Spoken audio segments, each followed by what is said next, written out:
everybody, I'm Conquering History Games, and welcome back to my first live stream in a while. I don't know, a week. It's gonna kind of just be a chiller stream while we finish up uniting Western Siberia. And it's in the morning, so I thought I would throw on some kind of lo-fi cafe music, which is supposed to be no copyright, so I should be okay, at least for this particular one I'm using. Hi Kipsu, hi John II.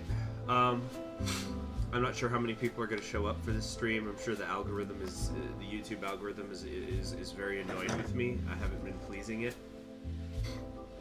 So, anyway, I'm just here. I got the day off.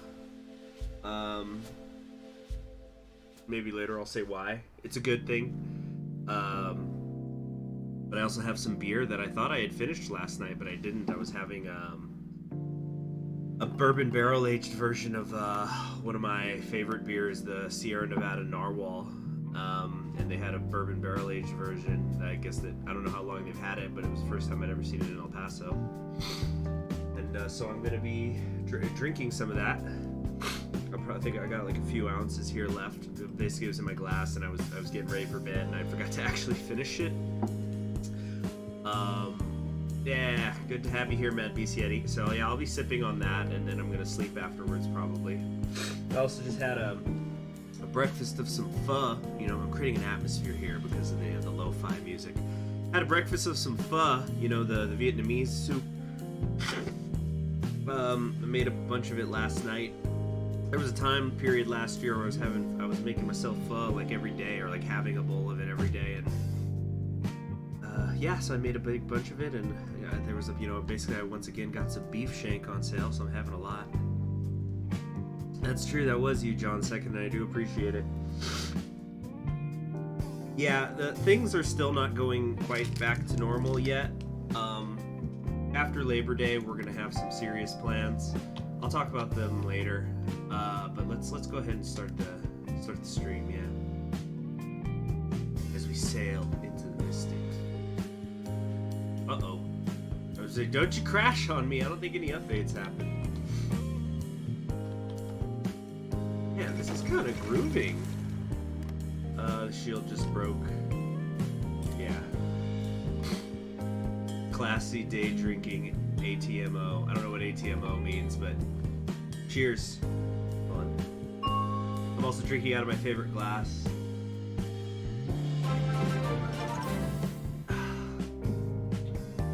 Just took a sip of it. But yeah, you know what? It's a little like, it's not like it's gonna go bad because it was out overnight and I put it in the fridge this morning when I saw it. I have it in my glass here.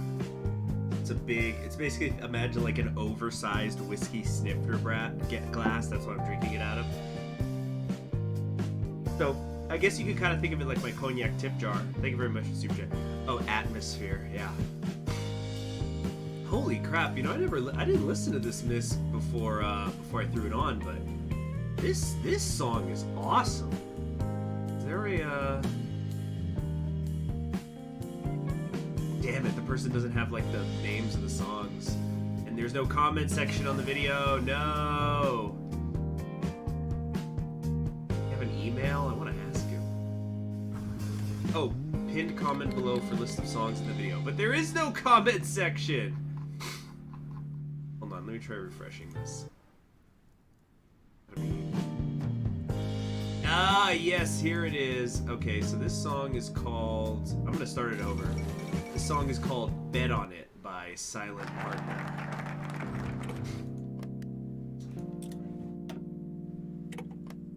Okay, so it looks like also I got a little bit of the sniffles.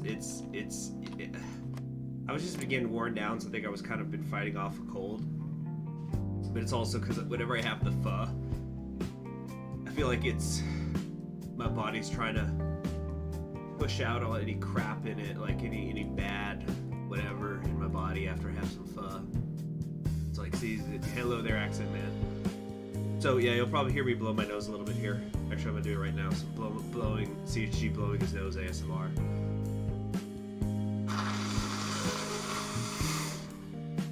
Oh, that feels good. You do sound sick. I promise that it's just I'm mostly tired. So I'm gonna sleep right after this. However long I stream.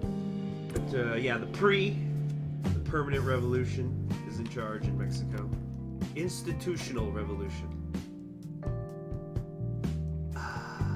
Okay, what was I wanting to do? Yeah, I guess there's some armor stuff here, which is kind of good, but I think it might be better to get more factories so we can get more out of these bonuses here.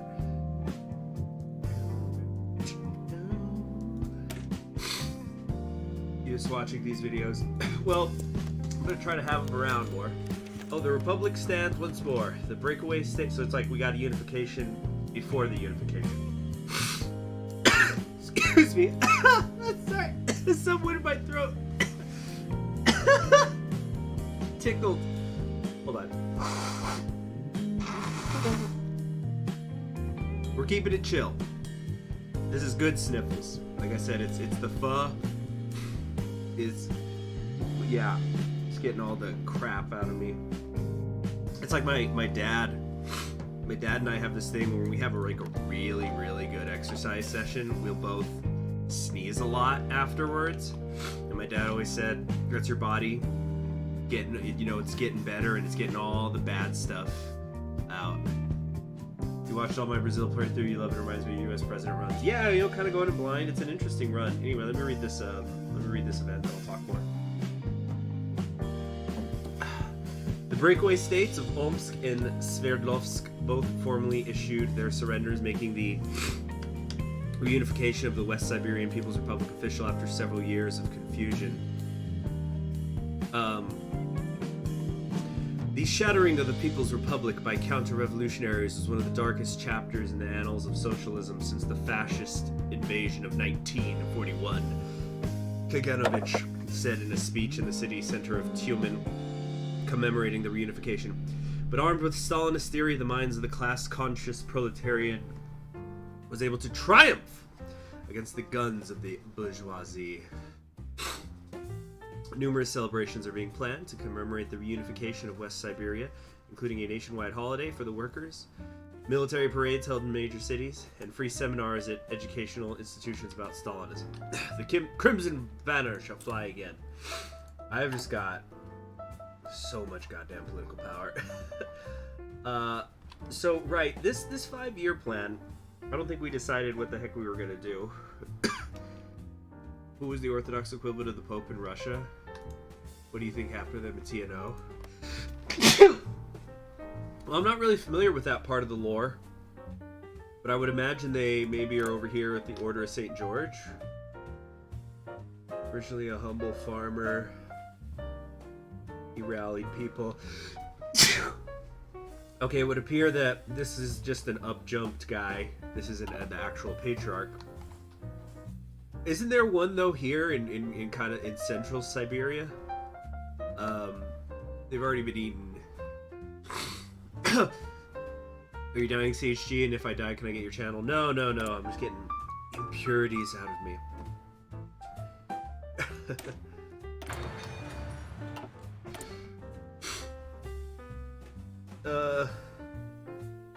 Let's see here. Do I want the oil? This will increase agricultural strain. Damn, consumer good factories shoot through the fucking roof. Resettle the rural population for manpower. I don't need that. What doesn't increase the strain? Does everything do that? Okay, like research and development, this is basically free, it seems.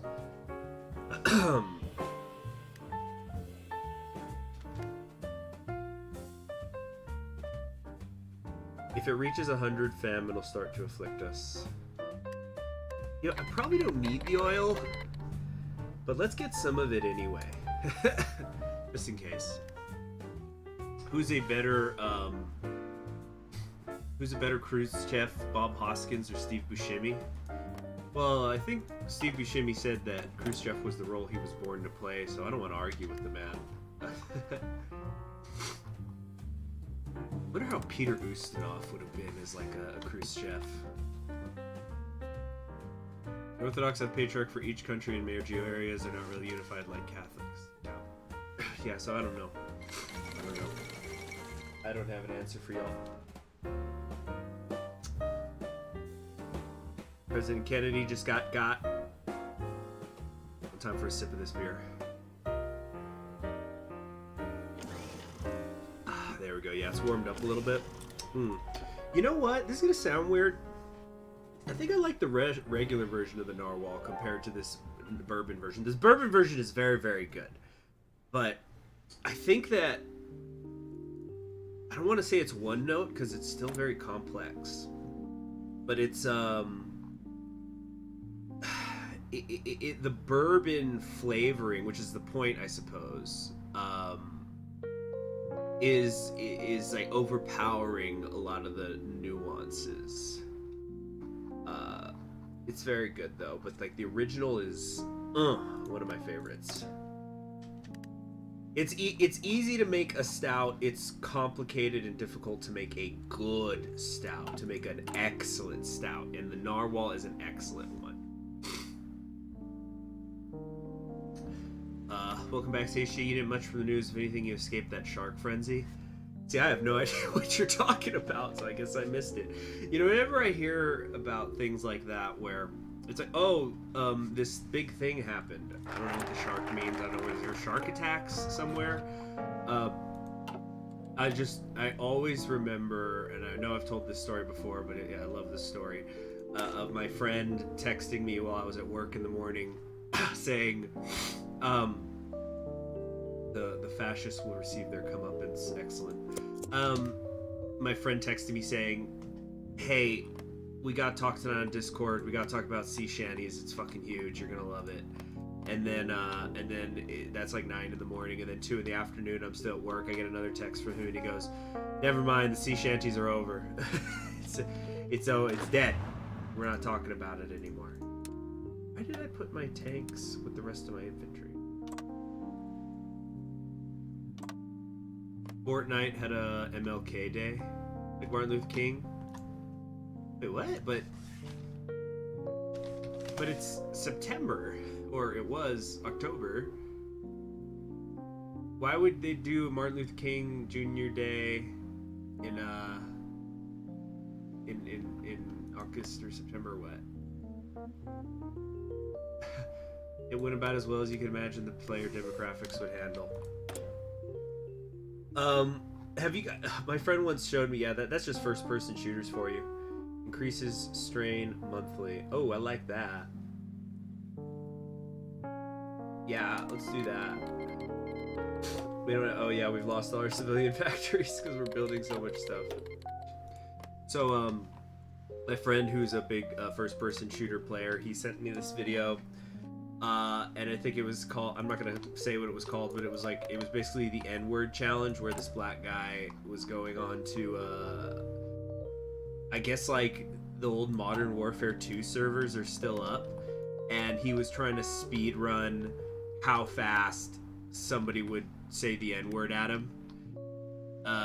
It was for the I Had a Dream speech. Oh, okay. I Had a Dream speech. Do you remember when David Guetta, that Swedish DJ, put that in a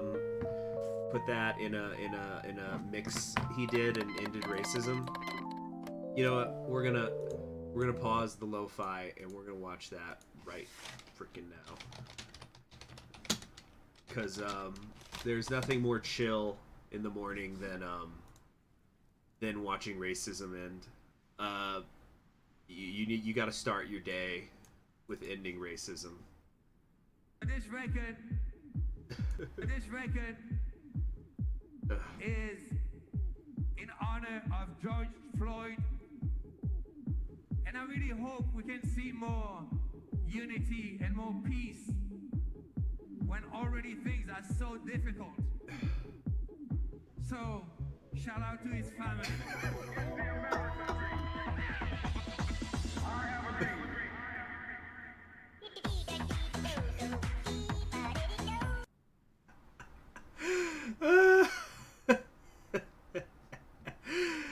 Oh man, so good. All right, back to lo-fi time. And it's amazing that like American racism was ended by a Swedish DJ. All right, let's get this raid going.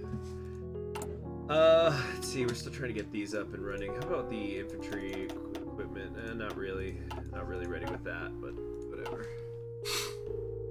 Father-man's probably the closest thing to a patriarch TNO, maybe. Yeah, he kind of basically seems like the Order of St. George. Like the background is very similar, except he's not getting to get fucking murked by Comey so quick. You know, he comes out of the east and he can build up. Is Bob Hoskins at Enemy of the Gates a good Khrushchev? Enemy of the Gates is a classic example of a historically based film that is ahistorical, but it's a good film. Does that make sense? Like movies that they base themselves on true events and then they just fuck that part up, but the film itself is good. Like Enemy of the Gates is a very good score. I think the story is interesting. I think it's got one of the best sex scenes in film, in my personal opinion. I think it's a great scene. But yeah, the film itself is really not. Agriculture. Yeah, I don't know. Dude, industry, we're industry, baby. We call such things Razievstia Kulyukva. I'm sorry, I don't know if I'm pronouncing that. I probably should learn some basic Russian pronunciation, especially because so I've been trying to. Long story short, I made a bet with myself about something, about a wrestling thing, and it happened. And so I decided I was going to read these 4 Russian literature books I have. 2 of them are going to be rereads. Actually, one is going to be like a half reread. So basically the 4 books, I'd made a bet with myself. I made it in front of witnesses that if something had happened, I was going to read these 4 Russian literature books I have.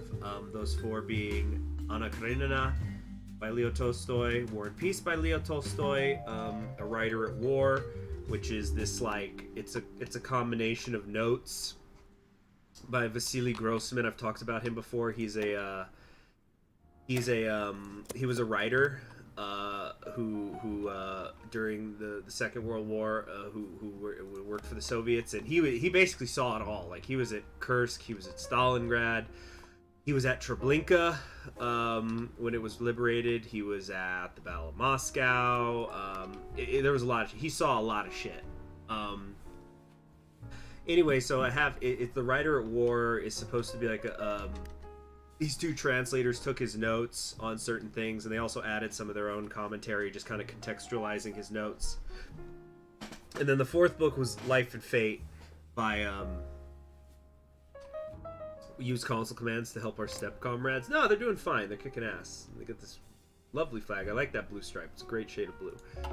And I like that they put in the creases. I don't know if I've mentioned this before. I like when they have, there's depth to the flags.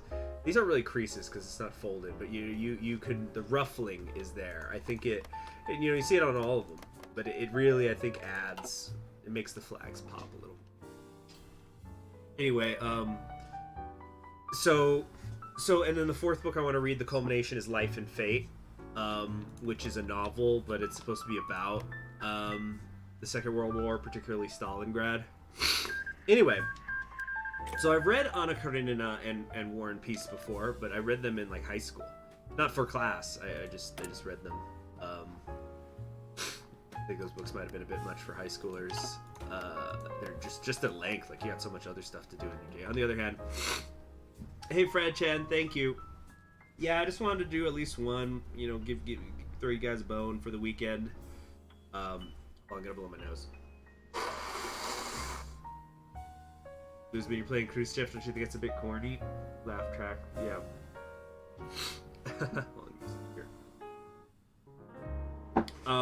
Anyway, so I've been rereading Anna Karenina first.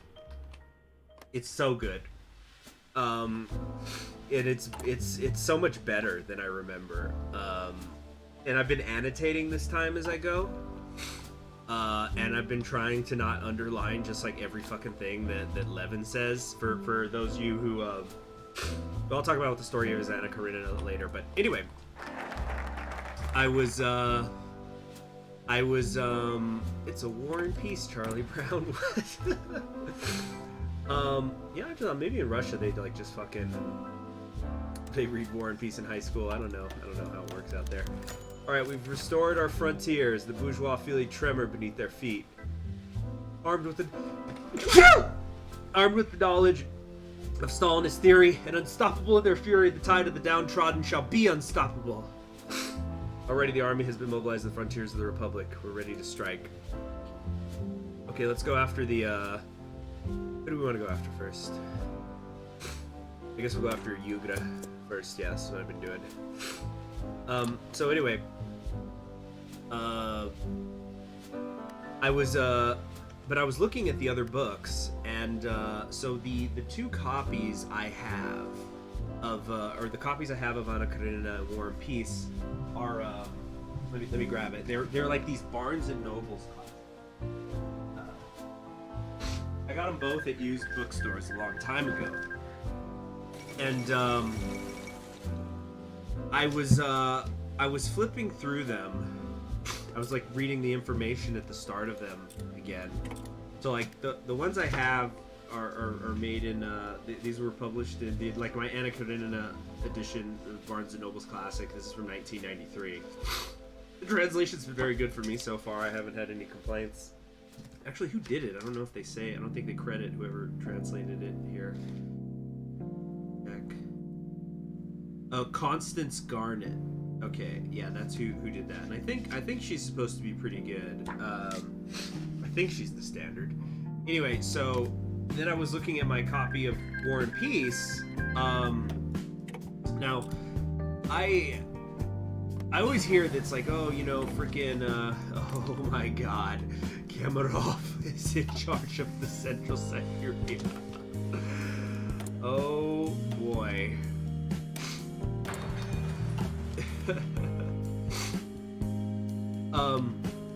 And you know, you always hear like, oh, War and Peace, it's so fucking long, it's like 1,000 pages. In my copy, it's I think like 600 and something, but it's a hardcover and it's large. It's larger than another book. But then I was looking at it, and it turns out it was abridged. So I've actually not read all of War and Peace. And I started flipping through it, and then a thing I noticed is that they didn't have the epilogues in there, for example. And like, you know, in my personal opinion, with classic literature, it's if you're wasting your fucking time. And that's harsh, but it's like if you're gonna read it, read the whole thing, get the whole experience.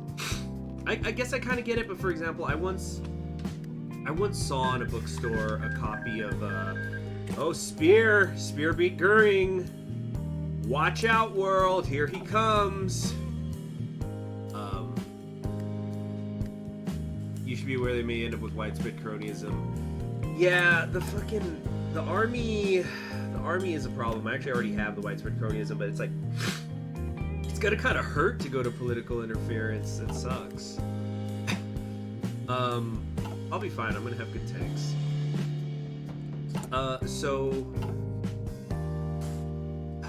Epic Dangus meme time. What was I saying? War and Peace. Yeah, okay, like I once saw a version of Les Miserables that was abridged. And the thing looked like a little freaking... It was like a little... The gods of the north are here. It's gonna be Nazi UN, and Bennett is gonna be in charge of America. Well, let's find out. Oh, they're going He Was a Crook. Doesn't He Was a Crook empower the MPP? So that might mean we're not getting Bennett. Oh my gosh. Frickin', yeah, the NPPL and NPPY have already made an appearance because, you know, fucking South Africa got its ass kicked. This was the campaign where Nixon lost in South Africa, right? Like, I didn't know it was possible for the AI to lose that fast.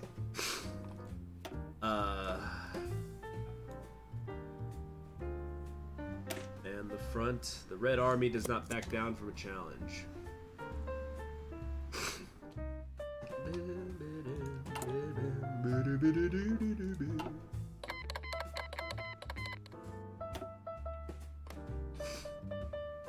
And then again, I've seen Bormann make comebacks from this situation. I think it was against Goering, though, not Speer, so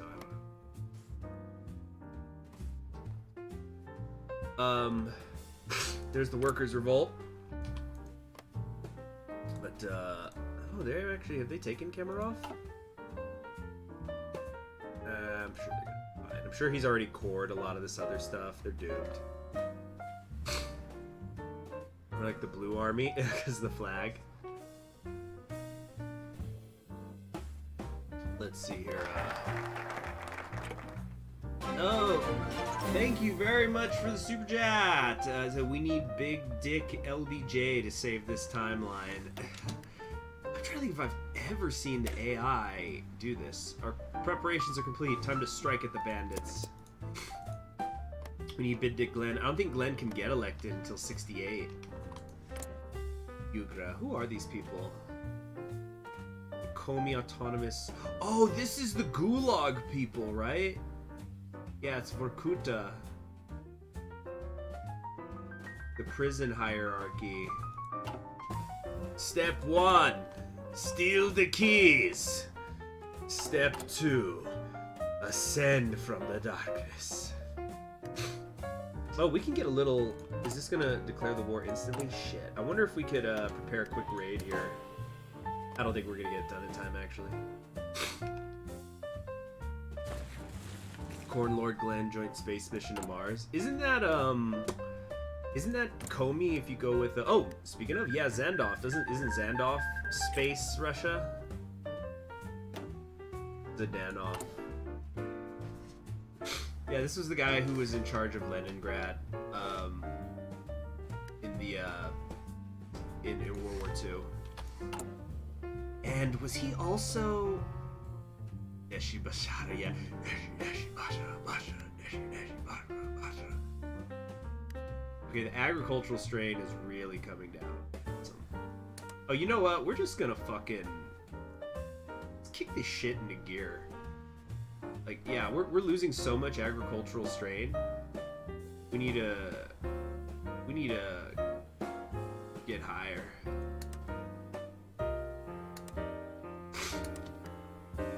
Higher and higher.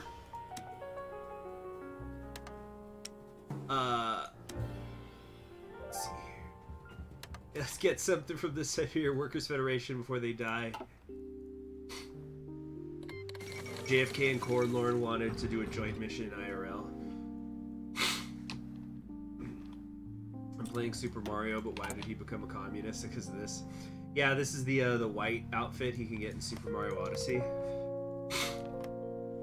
I want to play some Super Mario Odyssey, and I want to get it done before October this year, like late October, before what I'm calling the 1-year anniversary of the rebirth of the channel. Develop urban centers. Yeah, some of this stuff's not that great. Yeah, I don't care about this. I don't care about this. And these military factories are kind of expensive. Okay, we gotta be in peace for this other stuff. So now we come over here and start studying the modern designs. So yeah, this is gonna be easy. Easy peasy. Oh, they've provided us mercenaries. That's funny because we're about to raid their ass. Oh, I don't think I can actually because started. Whatever. You remember when the Peanuts War and Peace episode where Charlie Brown needed to read War and Peace and he had to go around the right book? I don't know. Yugra being a bunch of mobsters would make for a hilarious Russian unifier. Western Siberia is a bit barren on that front, which is 3 compared to the others. Hope to see it one day. Yeah, and also the free aviators. I'd like to I'd like to see that expanded on. But like these are like, it's basically the two, Vorkuta and Yugra, these are both like elements that came out of the Gulag system, right? The Chinese Communist Party condemned Khrushchev for collaborating with imperialists. So when Khrushchev was taken down by Brezhnev and the others, before it was like official, it was literally like 2 days of them just chewing him out in a party meeting. It's really weird. I'll try to, wait, let me grab my Khrushchev book here. Nope, that's the Giap book. Wrong book. That reminds me, actually, I need to rip a page out of this Giap book, quite literally. Get ready for some tearing a page out ASMR. You don't hear it often because I think we all respect books here. And that's it, Spear 1. It's Spear hours, man. Anyway, hold on, I gotta rip this fucking book out. Okay, so here it comes. Here it comes. I'm about to literally rip a page out of a book, guys. Trigger warning. 5, 4, 3, 2, 1.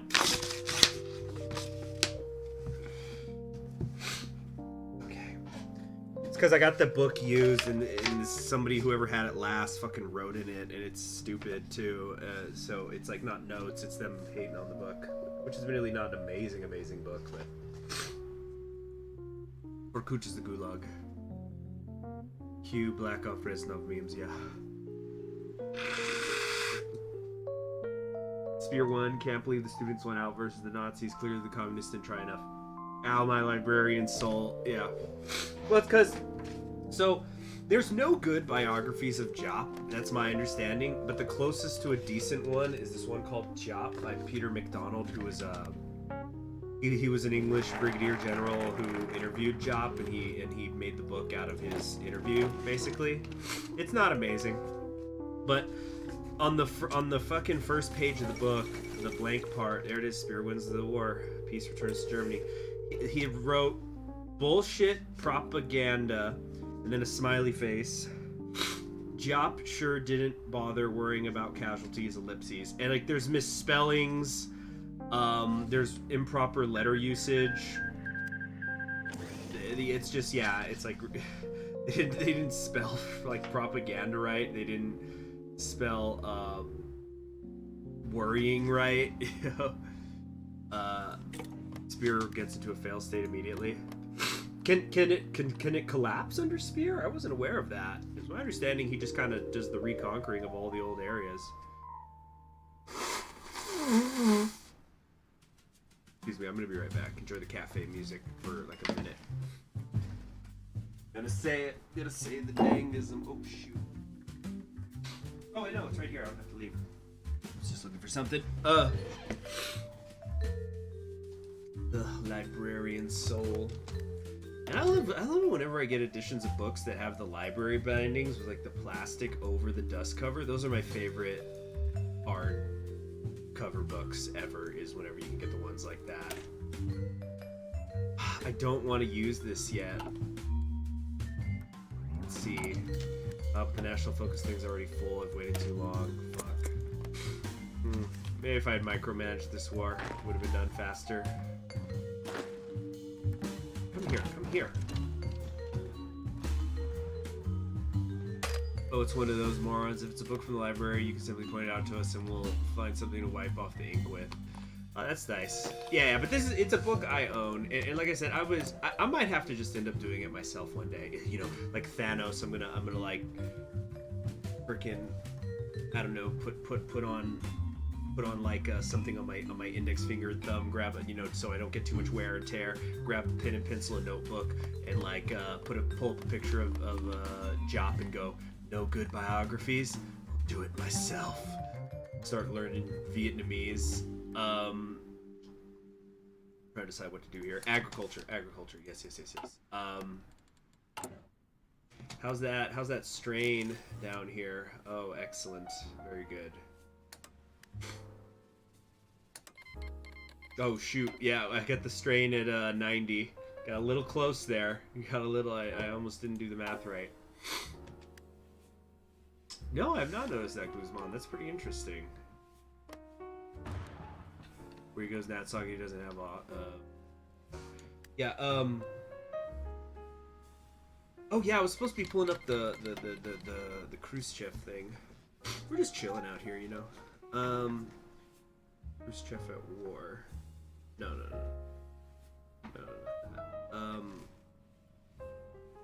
Here is. I'm trying to find the bit where. Yeah, he's basically just getting taken down. Yeah, here we go. So in the Khrushchev biography I have by Tyumen, when the Khrushchev coup, not the Khrushchev coup, the Brezhnev coup, I guess.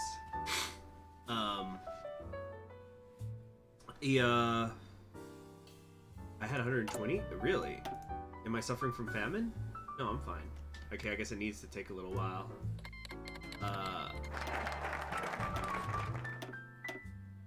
Okay, come on. What the fuck is taking so long? You guys are acting like you're walking through Siberia or something in the middle of winter.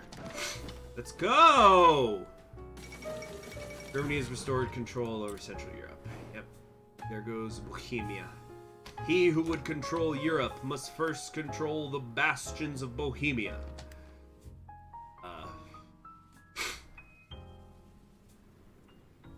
Yeah. Come on!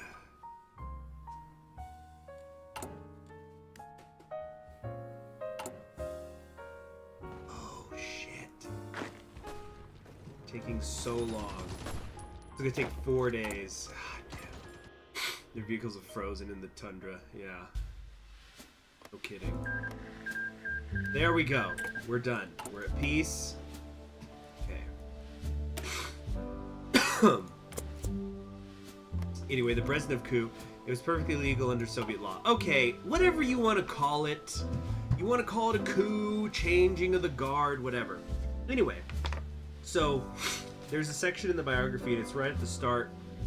So it starts on page 10 where the Presidium meets.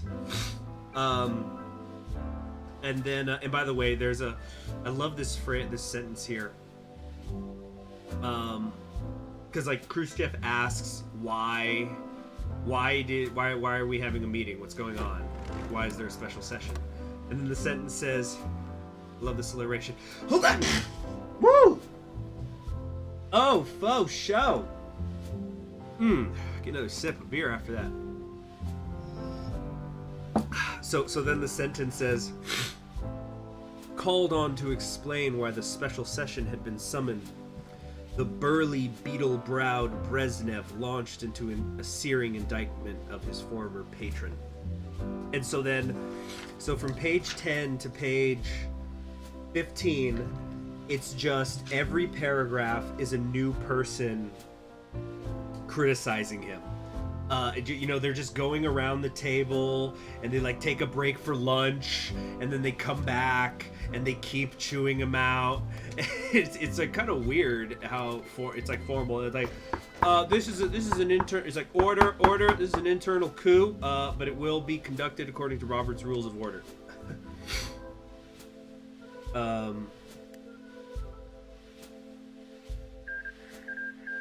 Yeah, so let's see. He ends up, the people who were in the meeting who go against him, it's Pyotr Shellist. Here's what I'm gonna do for fun. So I'm gonna like read. I'm gonna say one thing from each of them. So Brezhnev said. Oh, by the way, the reason why Khrushchev showed up for this is because they said it was some sort of agriculture thing. This is where the corn lord should have summoned the boars. Villagers found a tree stump in the tundra. There were no trees, just small bushes, and there was low listening devices inside. Yeah, not very camouflaged. This song is really groovy. Okay, so like... Okay, so then... Pyotr Sheslis said... Khrushchev had turned Central Committee plenums into mass meetings where no one could speak frankly. Then, General Gennady Voronov said, instead of the Stalin cult, we have the cult of Khrushchev. And our hands. We're reaching out to the free aviators. I think we're gonna have to fight them. Alexander Shelepin said, Khrushchev had become a Bonapartist in his use of crude threats and had surrounded himself with sycophants. Andrei, and like this is not exactly how it's written in the book. Like I'm jumping. I'm like reading one sentence from each paragraph. Andrei Kirilenko said, it was impossible to get an audience or even consult with him about work. Khrushchev hadn't telephoned Kirilenko for almost 3 years. The free aviators have rebuked us. They do not want our gratitude. They say our efforts are better placed elsewhere. How dare they? Yeah, what the fuck? How dare indeed.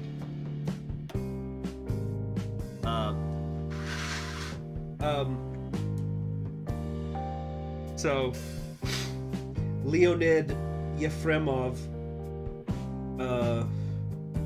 says, hold on.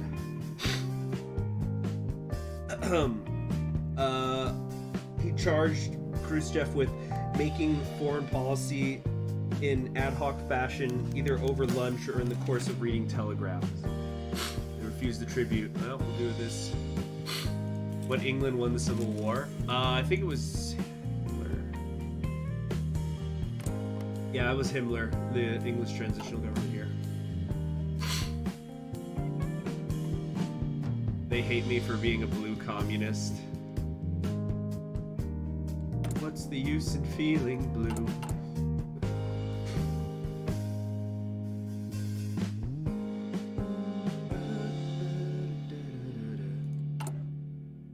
I have so much oil and steel, I really don't need to keep doing this. Oh, also, Mikhail Suslov makes an appearance. So Suslov says, Nikita Sergeyevich, because I guess that's like a Russian thing where you'll often say the person's name and middle name together. Raid was successful. We're gonna have food for the hungry. So, how does this work? Are we gonna like attack them or what? Vorkuta, the clues for Vorkuta. I'm a little bit confused at the moment.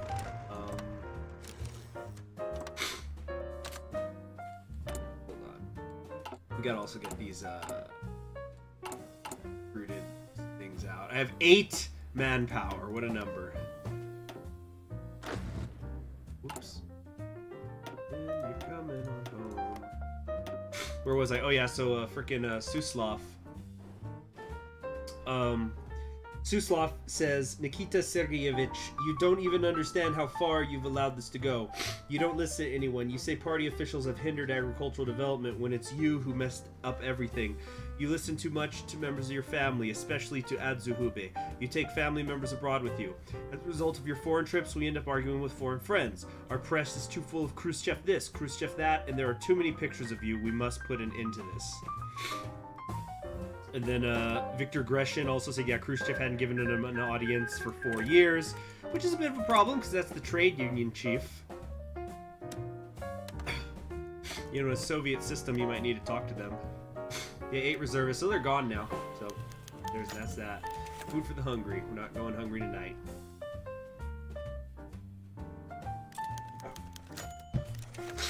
Air Force returned. Hey, the ambassador to Surgut has returned with excellent news. After weeks of negotiation, the free aviators have agreed to join our nation, using their air power to protect the socialist revolution in Tyumen. I wonder if that has anything to do with me, putting 10 divisions on their border. As we speak, civilian personnel are being transported to their former capital, and the new air base of the People's Republic to be trained by the aviators, and the warplanes are being built in our factories to bolster this force of pilots. At last, the working class have their own air force once more that will protect the poor and downtrodden of the earth from capitalist oppression. The wind will whisper when the night witches come. Nice. Very nice. Play Sabaton's Night Witches now. You know what? I will. I got some super chats. I'm fine with the demonetization now. Did you guys see where that one Hololive woman, Agura, did the she did she did a cover of Sabaton. She covered The Last Stand, which was dangerously and recklessly based. So very cool. Here we go.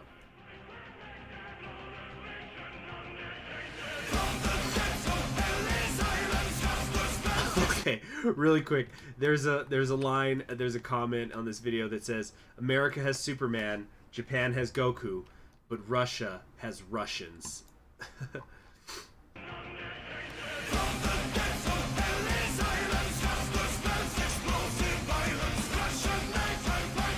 Yeah! We're not lo-fi now! Lo-fi break!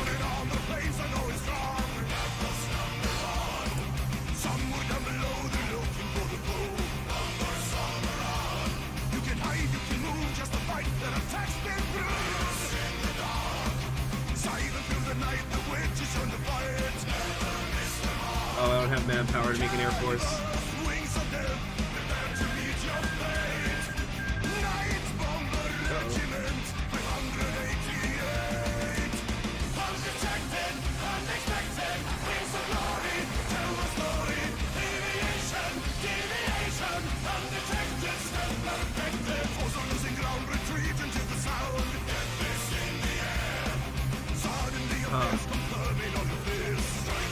Oh shit! Well, this is not Lo-Fi USA.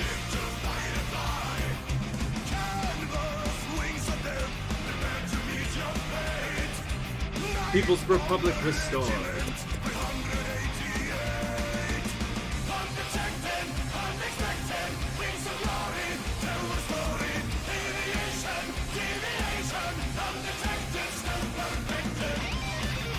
I'm gonna wait till this is done to core.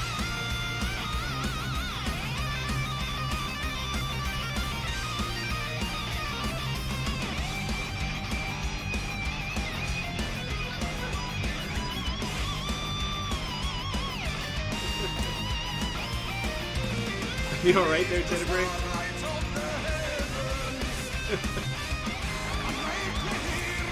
How does this focus screen look? Oh, it's big. Wallace is very fun to play.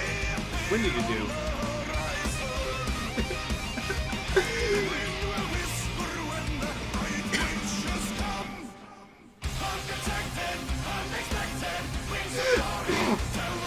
Woo!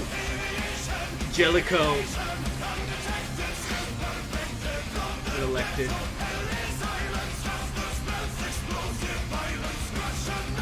How's that? Yeah, poverty rate. Woo! Woo! You blame Sabaton for Wallace's election. This isn't lo-fi. It's not lo-fi at all. Now we got a fucking segregationist in the White House.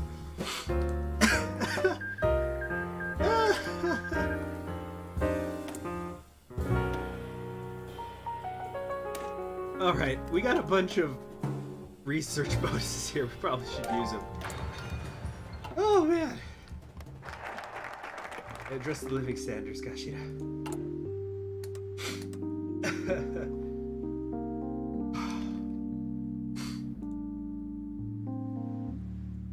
Okay.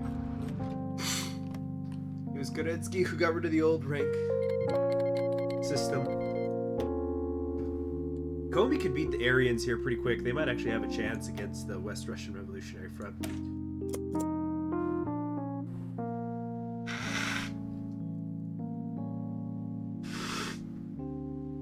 Sabaton got Wallace elected. More proof, if any, was needed that they're gamers. Yeah. I wonder if Sabaton's ever going to come through the U.S. again. They once came to El Paso, but it was before I knew about them. But those guys tour so much. They have on their website like the hardest working band in metal or something, and I can believe it. Like, they seem to be nonstop. Also, didn't they pick up a new member? There's like a woman in the band now, right?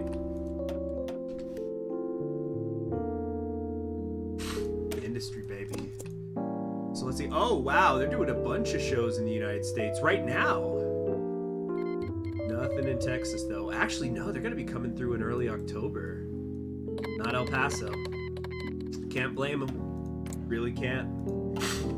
Because El Paso's always doing these fucking idiotic constructions. They're saying, like, oh, this will make more bands come to El Paso, but less bands come to El Paso than ever.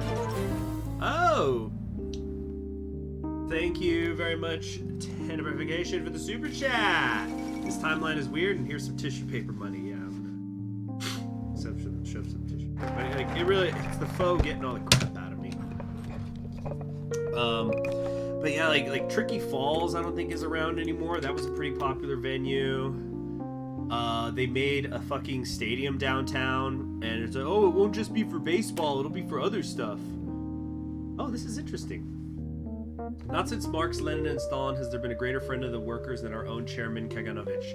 He has toiled day and night to protect the people of Tyumen from fascist aggression and turn the West Siberian People's Republic into a worthy successor of the Soviet Union. His dedication, bravery and wisdom deserve honors even greater than those we have already bestowed upon him. In honor of we shall, in the tradition of great Soviet leaders, Chairman Kaganovich will have a city bear his name. The town of Ishim will become Kaganovich-grad. In his honor, may both of them stand tall forevermore. Which one's Ishim? Oh, right here. So this is on the border with Omsk. As long as the bands are avoiding Russia. Your Excellency in English is not as bad as in Russian. Get ready. Vashi Vesoko Presoko Telstov.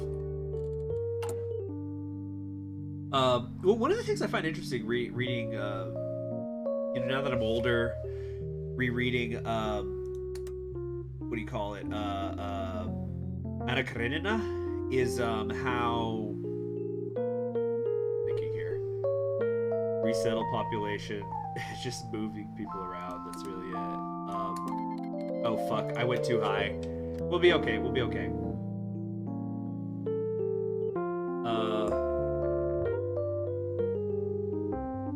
Shit, I might have just triggered the famine because I wasn't paying attention.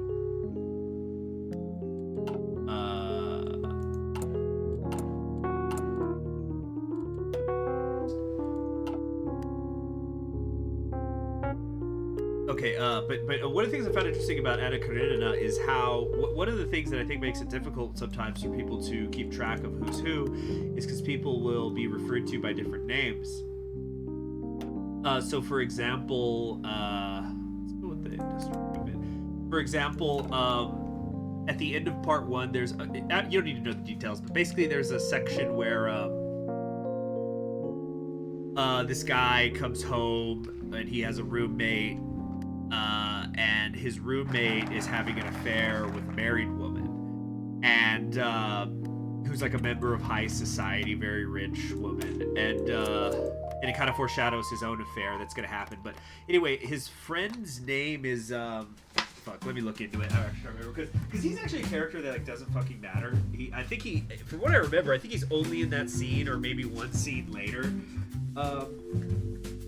Yeah. So his friend's name is Petritsky.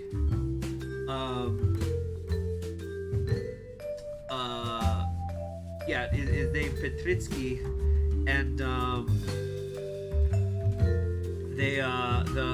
but his married paramour, or I guess he's the paramour, huh? But she calls him Pierre, which is in the book they say like, oh, she calls him Pierre because that's very familiar, instead of calling him Petritsky, instead of calling him a more formal name. But I think it's also she calls him the Pierre the French because like she's the higher society. It's the French that they would speak at that time. That's rough. That's rough. I'm not gonna say which side I'm on about it. You guys don't like to talk about my personal politics, but goodness gracious, the fucking governor of Texas is in fucking national news every fucking day, it seems. So much so that like even in Texas, like even, and again, I'm not saying what I personally believe, but like even people who like the guy here in Texas, he used to laugh like when because it's well known that he has presidential ambitions. It's been known for a very long time since his first term as governor. But it was one of those things. It's like, yeah, you know, like that's ever gonna happen. But he's in the news so much. Who knows? You know, name recognition is half the battle.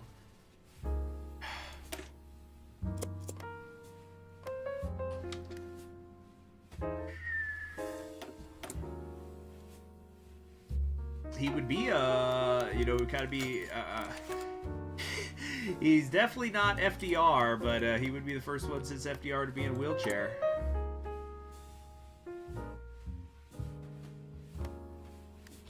Let's see, look up Daniel Salamanca.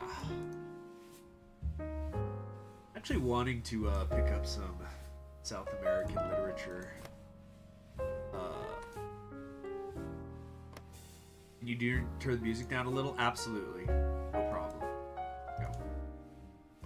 Thank you very much for speaking up, Gaspar. I don't mind when people do that at all. I want the audio to be nice. Having said that, I'm hoping that, like, probably after today, I'm probably not going to stream again until after Labor Day. American Labor Day. I know everybody else celebrates it in May. But we'll, freaking... I want to try to work on my mic a little more because I just hate that it keeps picking up background noise.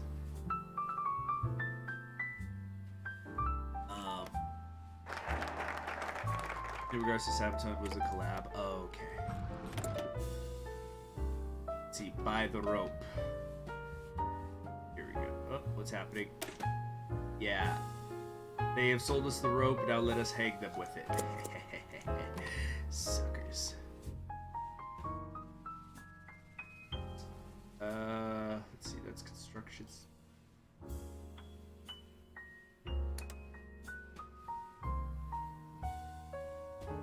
Dedication. East Labor September.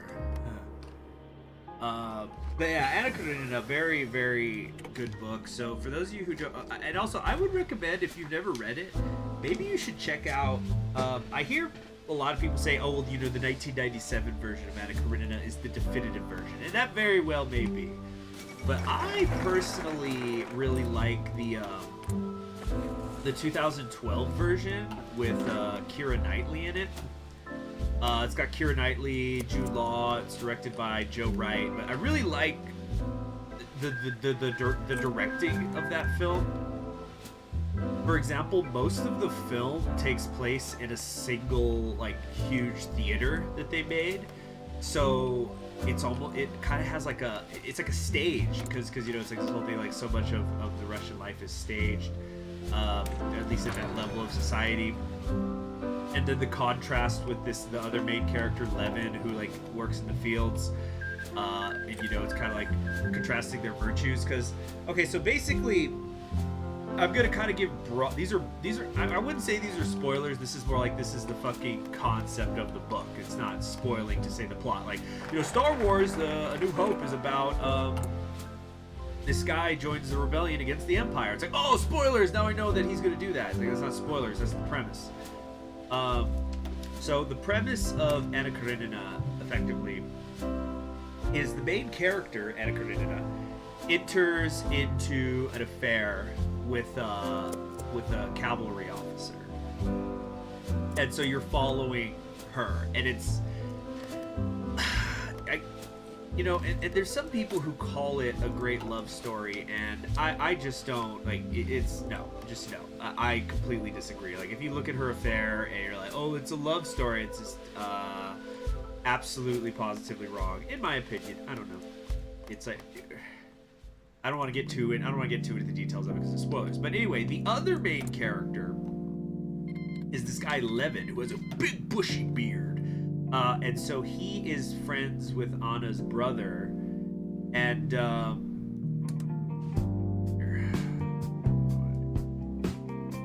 you know what? I think I'm gonna start taking these military civilian factories each time. Just like, you know, let's see if I can do the crazy ass. See people, they have like hundreds of factories by the time they unify Russia. It's crazy. Pakistan is independent. We have been Pakistan confirmed. Anyway, so Levin, his plot is he is trying to marry this woman Kitty, and like he's gonna attempt to propose to her. So you're basically seeing how these two people, they're two how the affairs of love affect them each. And I personally think that, you know, Anna Karenina is supposed to. What do you mean I lost the Ural automotive lab? Oh shit! I forgot I was at war with these people down here. It was already happening. Fuck. 700 factories on unification or bust. I'm pretty sure I've seen a screenshot where somebody was in the high 500s.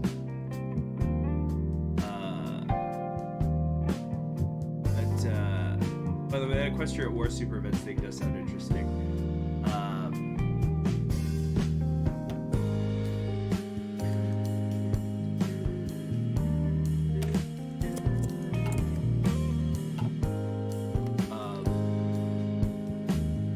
Melkor says, it's good to be... If this weird universe continues to work its magic, Afghanistan's gonna eat Pakistan. We can only hope. Afghanistan with access to the sea, too powerful. Too powerful. Yeah, I'm glad you're enjoying it, Melkor. Anyway, so... What was I saying about Anakin? So I personally think that one of the central premises of it is that you are seeing one relationship where a woman is you know, turning her back on her marriage. The communists have reunified Kazakhstan. See, I told you guys they'd be fine without me. Meet the old boss, yeah.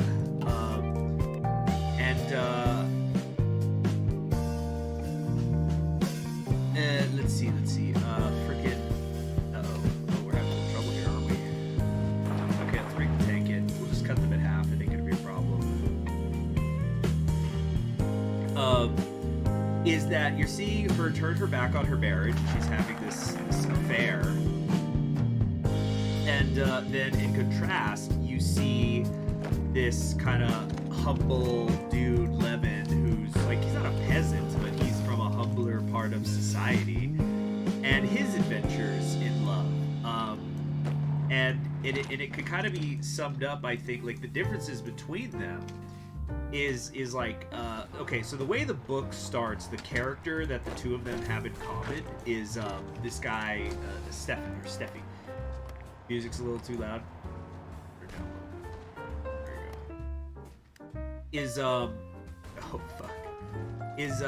So there's this guy Stefan who is the brother of Anna Karenina, and he is friends with Levin.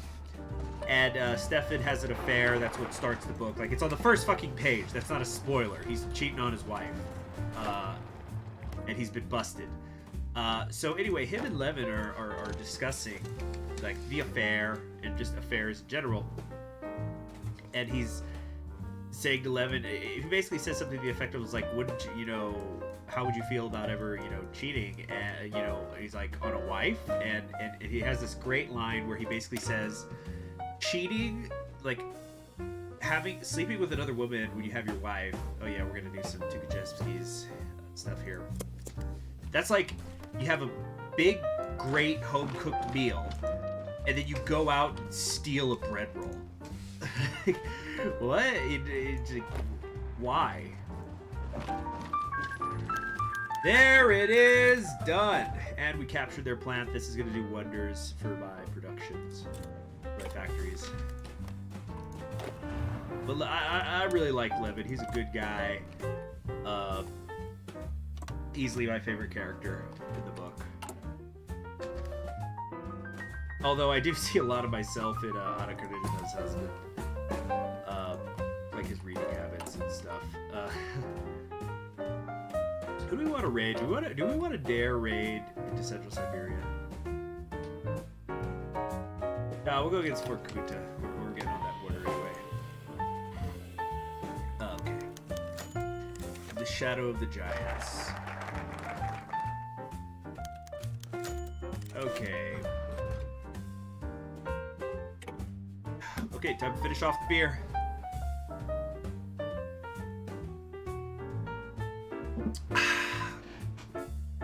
Very, very good.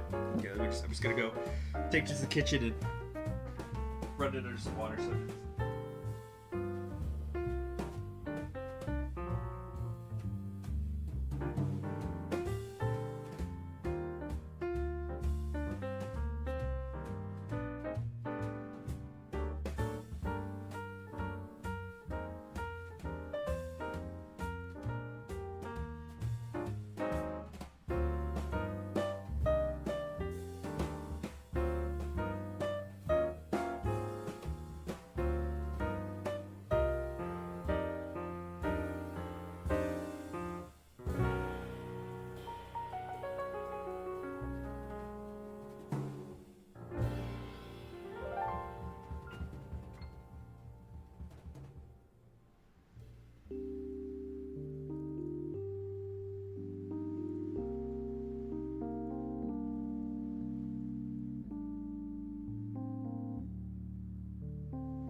comment given I feel like I blundered into an affair.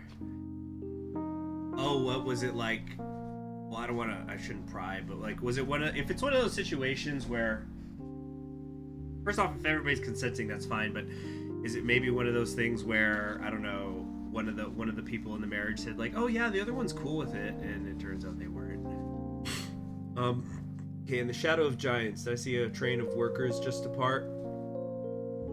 Lazar didn't flinch. His eyes darted to the opposite end of the courtyard. A massive plaque had been hung there depicting the history of socialism.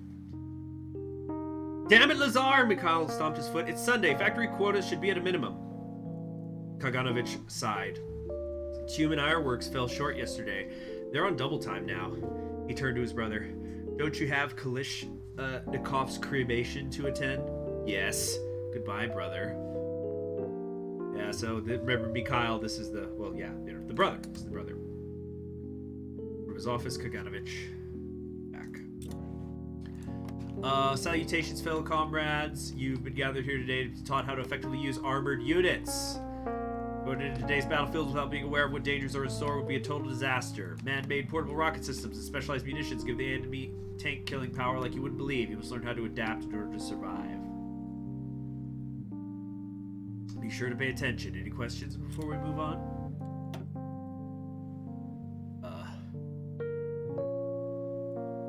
Yeah, there was this great sitcom I used to watch when I was younger. I've never been able to find a DVD set. I've been able to find season 1, but not the rest. It seems to be lost to time. There's the Drew Carey show, and it was basically Dudesbury the sitcom.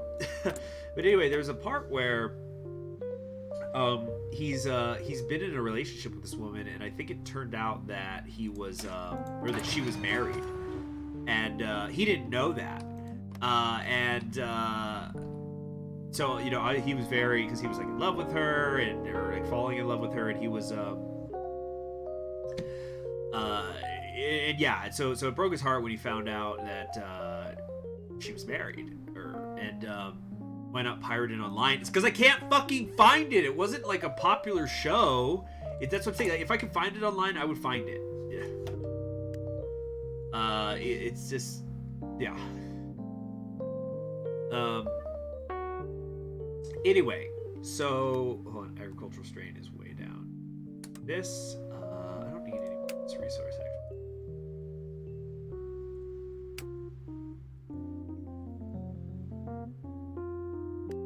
Anyway, and so there's this part where, cause Drew Carey was, I think he's lost a lot of weight, but I remember back then he was pretty fat, and he would make jokes about himself with that.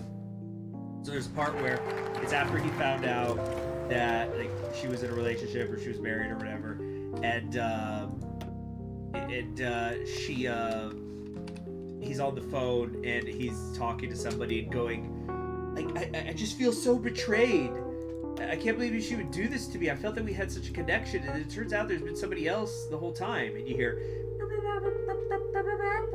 and it's just, yeah, I guess it's true. It's not my fault. She was the one who lied. It's he's working through it with whoever he's on the phone with, so you think it's his friend, and then he goes, I appreciate that. You've really helped me.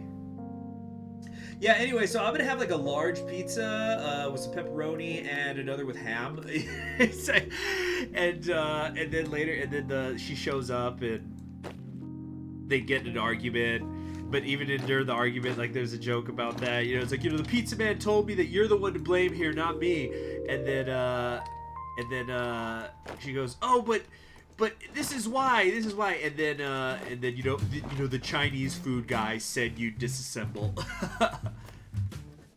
My dad has that thing recorded on VHS. I doubt that'll help you though. No, it's fine, Fred chat. But yeah, it was a fun little show. Just seems to be lost in the sands of time. Then again, let me check. For example, let me check Amazon, right? Because if it's not on Amazon, it ain't out there. Drew Carey show DVDs. Yeah, it's just season 1, and it doesn't stream anywhere. It's just gone. The series is lost.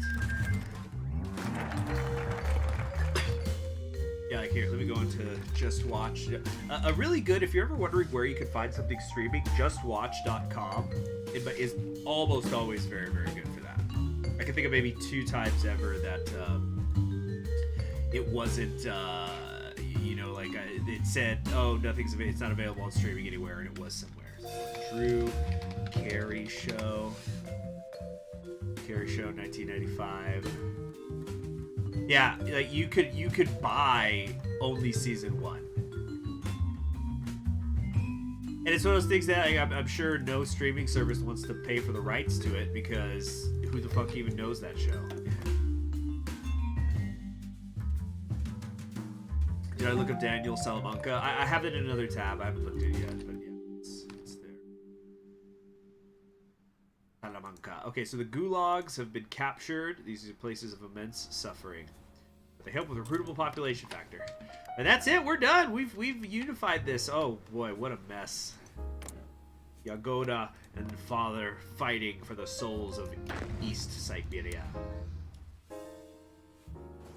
Wow, Samara kicking all kinds of ass, and it's a handicap match too. They're fighting them both, but if they can take out the West Russian Revolution Front, I don't think I've ever seen Samara unite the West.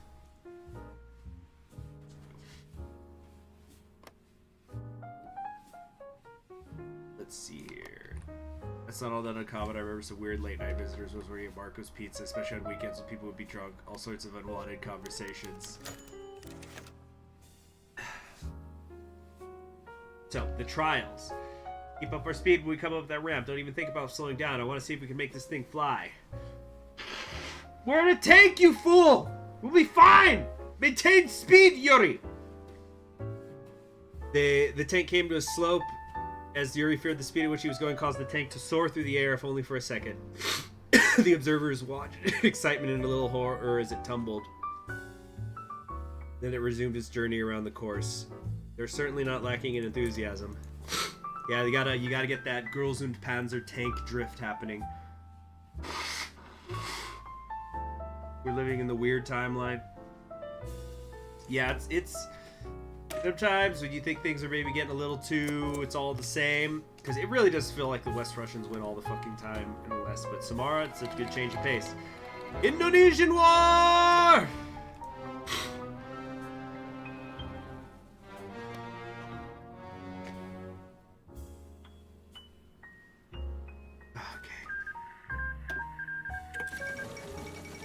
Free Indonesia declared war on Indonesia.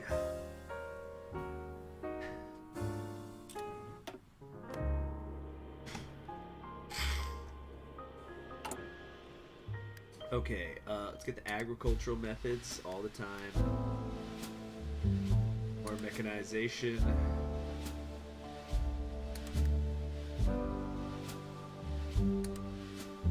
Okay, shouldn't we be getting the pop-up here? Maybe Wallace will win Indonesia to screw over our perceptions. Yeah, the Divine Mandate. Yeah, Divine Mandate, Kemerov. This is a very strange Russian unification run. I don't think I've ever seen Kemerov win. Maybe once. That's it. Samara beat the West Russian Revolutionary Front. It's either gonna be them or Comey. Either way, it's something new. Stalin's approved smooth jazz song list.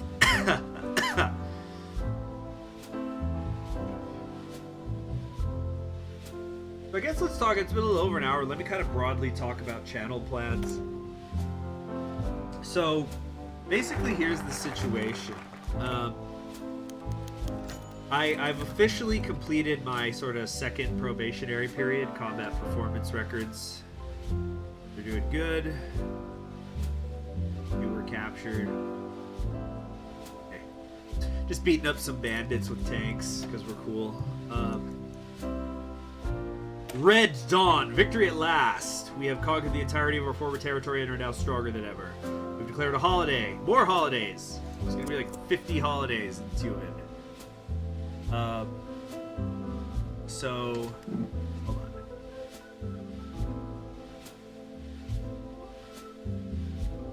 So I finished my second probationary period with the United States Postal Service. So What's basically gonna happen now is fuck, I don't like that there's not I need to do the I do need to get this so I didn't get fired, they're keeping me on, and so now I'm basically on track forever, or at least for like a year or two. Samara unifies West Russia. From their starting position as despised collaborators hold up around Samara, the Russian Liberation Army, or ROA, has defeated every potential foe and united all of Western Russia. Little is known of the former collaborator army except for its leadership headed by General Blazov. Rumors from the fleeing refugees detail one General Munyachenko as Vasily's second in command in his drive to maneuver the men of the ROA to revenge against Bolsheviks and Germans alike. Hold on. There we go. There's no comment. The Reich has not commented. No one knows how long the Little Empire will stand. The rise of a military Russia on its doorstep is sure to be an unwelcome development for the Reich should it continue attempts at national reunification. Okay, we're gonna have to get involved in the Euro League soon. Okay, so, okay. Now, so basically, it's my understanding the way things work, because I'm a CCA, it's called a City Carrier Assistant. I'm technically not even on retirement track still. I'm not a PTF or a regular. Basically, it's like, you know, when you get on career track, you retirement benefits, etc., etc. And a creative challenge. I'd have to really think about that, Fred Chad. But so the thing is, I plan to be going back to school in January, finish my degree, and so one way or another, I'm fucking going back in January, and like everything I've been doing is just saving up cash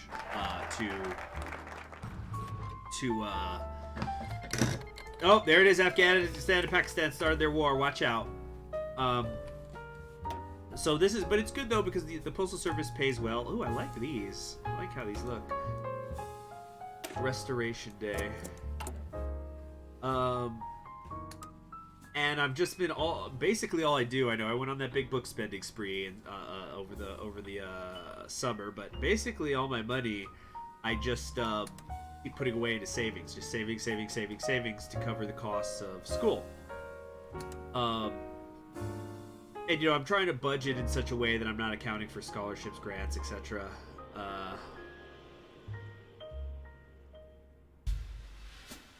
Industrial investments. I'm spending too much political power. Can't do this forever.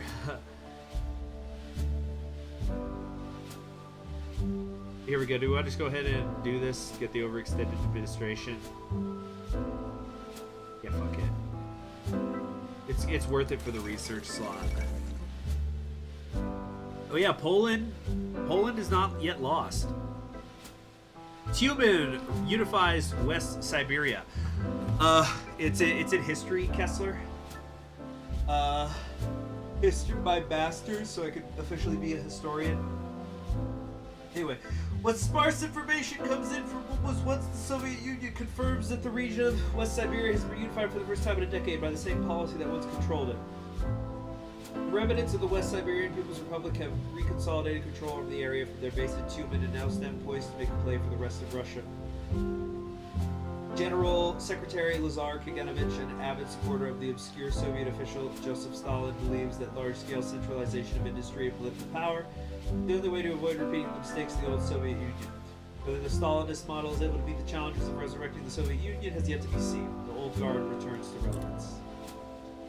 That's awesome, Kessler. Congratulations. Don't congratulate me yet. I still need to go do that. I need to go finish it. Oh, new flag. No more blue. Bye-bye, blue. What is all this crap? Oh yeah, yeah. So we don't want that. This is good. You know what? It sucks, but we do gotta get that army professionalism up, plain and simple. How's What's my poverty rate doing? Oh, the poverty rate's fucking pathetic. Yeah, we definitely gotta do that. Not gonna be doing that. Agriculture. Is this thing ever gonna fucking... No, it's actually gonna go up soon, so let's not do that yet. Oh, that's right, because we're communists, we get access to the fucking busted-ass land reforms. It's not busted, it's very good. It's very expensive, but it's good. I like it. Popularity of the government shall increase. I also forgot about that one.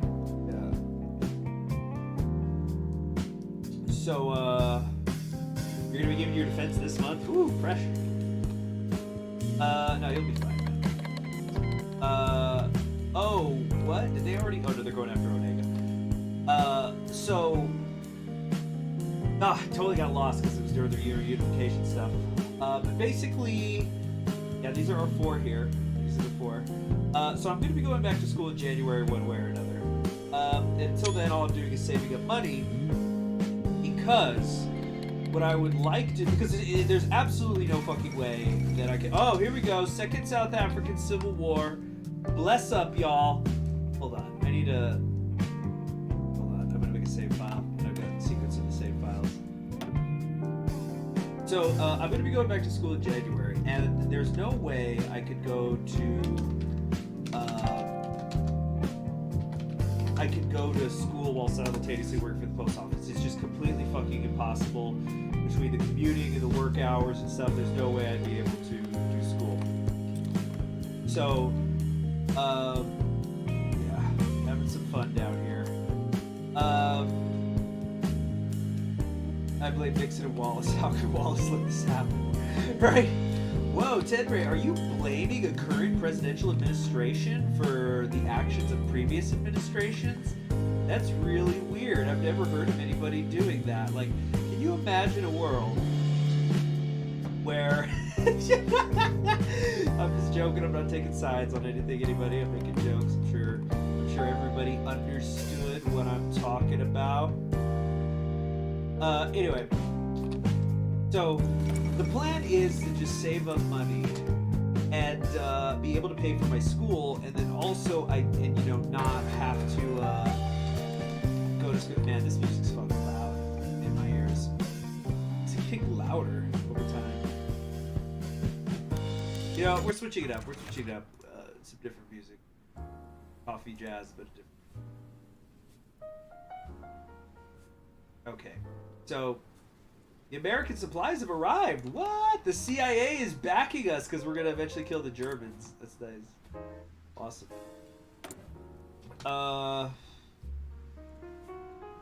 So, I'm gonna quit the post office after the holiday season. Like, basically, once the semester starts in January, I'm out. I'll probably do, like, I'll finish up December, get that holiday money, and then, however much time is in January, or, like, January 1st, I'll put in my notice.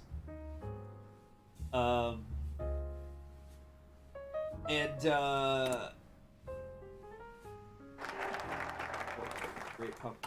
And, so the idea would be Restoration Day for the Union. Wait.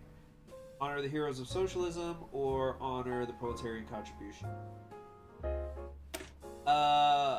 Okay, so you guys need to start telling me which of these, where do I, like, start making my choice that's gonna get me Khrushchev?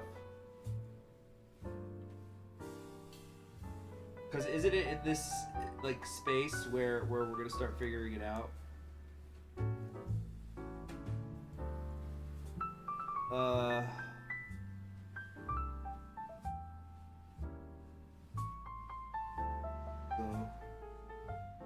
Popularity, new Soviet state, new Soviet life.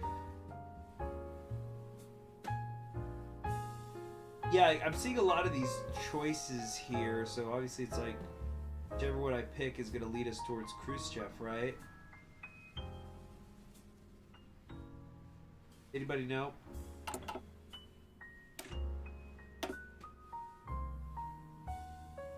Okay. Tyumen regional stage.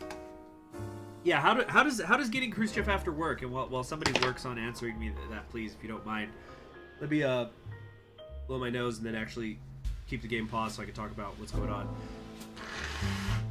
So the idea is going to be in January I'm going to go back to school, and I'm going to have to quit the post office. Now, I've been saving up money. I'm going to, you know, to make the rent, make the tuition, but I've definitely got enough for the first semester, but after that I'm going to need some other source of income. Because the idea is going to be that I want to fucking focus on school because I'm going to be taking a heavy workload. Like, I'm going to be going slightly over full time. Well, I need to talk to an advisor about it, but that's going to be like next month. So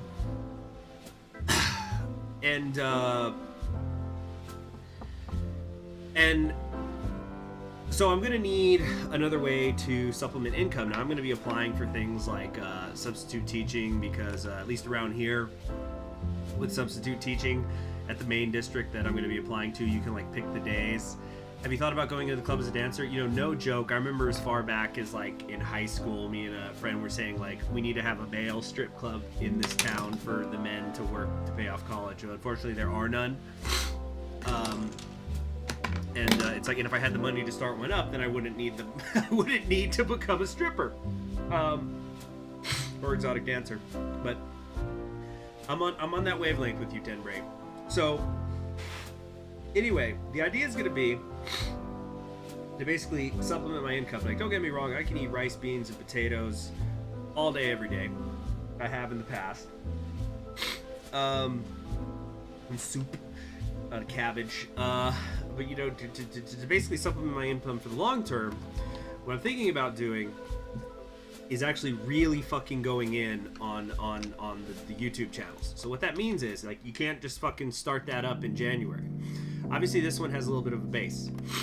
So, but because I've been so busy with work and my schedule's been erratic as shit, and it's still gonna be kind of erratic, is the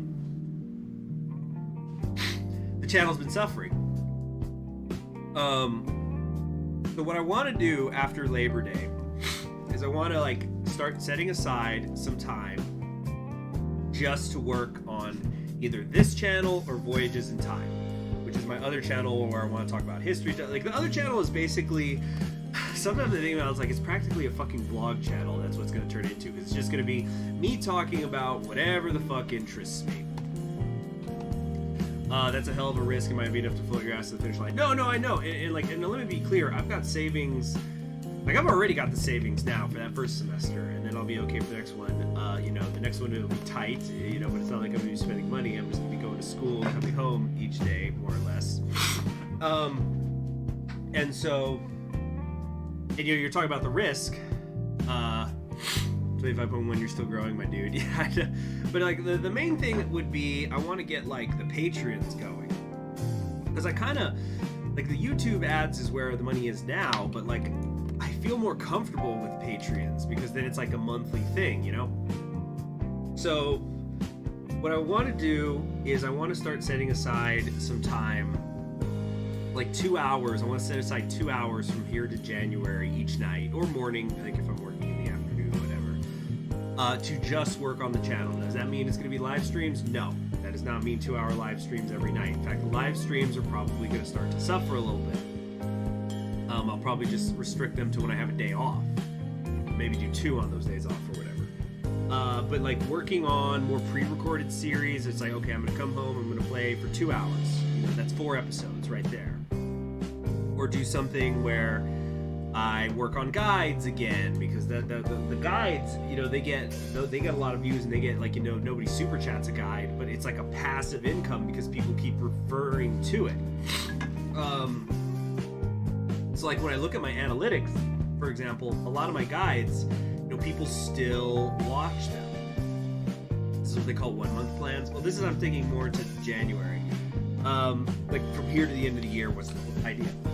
But I also want to start getting things going on that other channel on Voyages in Time, because I think that channel, obviously it's small right now, it's not even monetized yet, but it has potential for a bigger audience, for a Patreon base, because from what I've seen online, people are more likely to become Patreons or patrons for educational channels. Like, they super chat, people super chat game channels, they become patrons for education channels.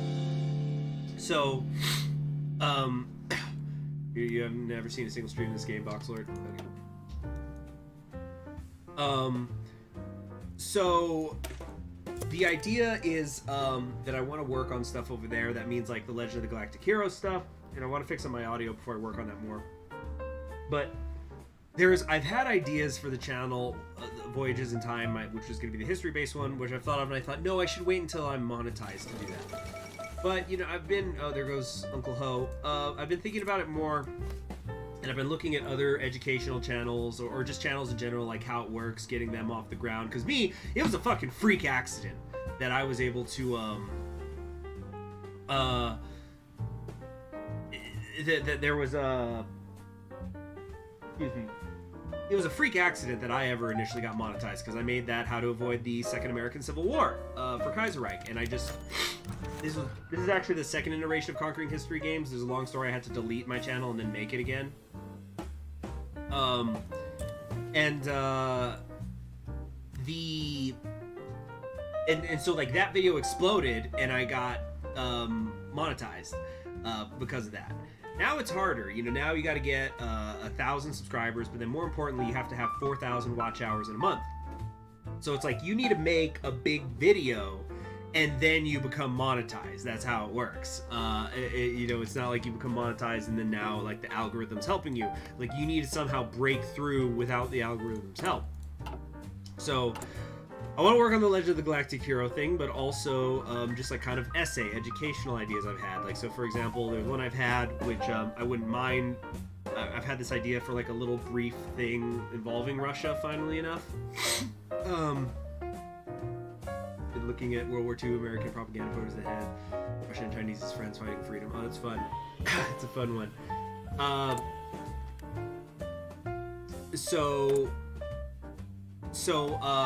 For example, there's this Russian like kind of documentary I want to do, really short thing, which would definitely be demonetized because I'm going to talk about serious stuff, and you know, I might say the word Stalin or something, and demonetized. So better to do it before I'm monetized. But you see, the trick is just to get to that first 1,000 subscribers and the 4,000 watch hours, because then you get access to like the community tab, and the algorithm starts helping you, and then you can blow up from there.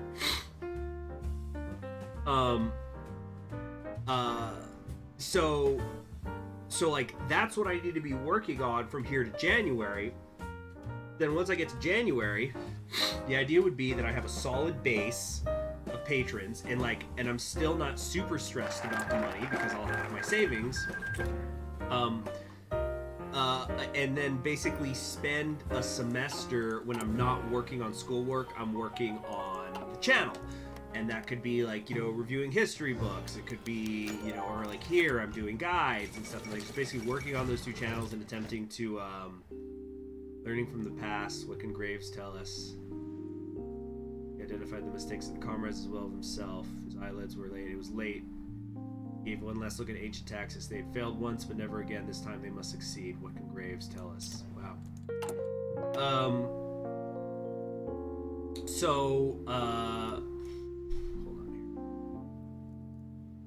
Where do I start getting rid of the administration stuff? You know, we need to know. So nobody seems to know what the Khrushchev thing is. So we're gonna do it with honor the heroes of socialism here, at least, because that political power gain is gonna be fucking huge. So I definitely want that.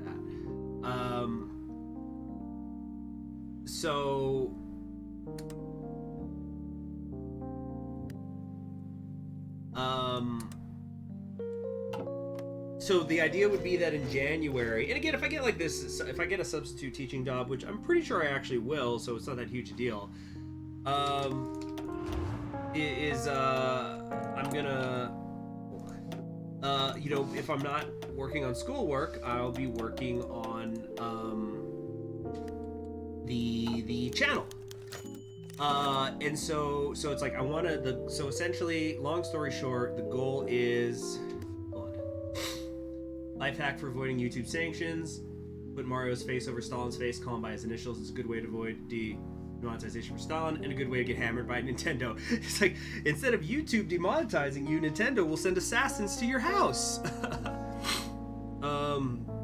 Okay, cool. We finally got the better agricultural methods, which is huge. huge, and plus I think it's also good for, like, you know, everybody's like, oh, you know, Kaganovich is the famine simulator, so like we're fighting against that perception.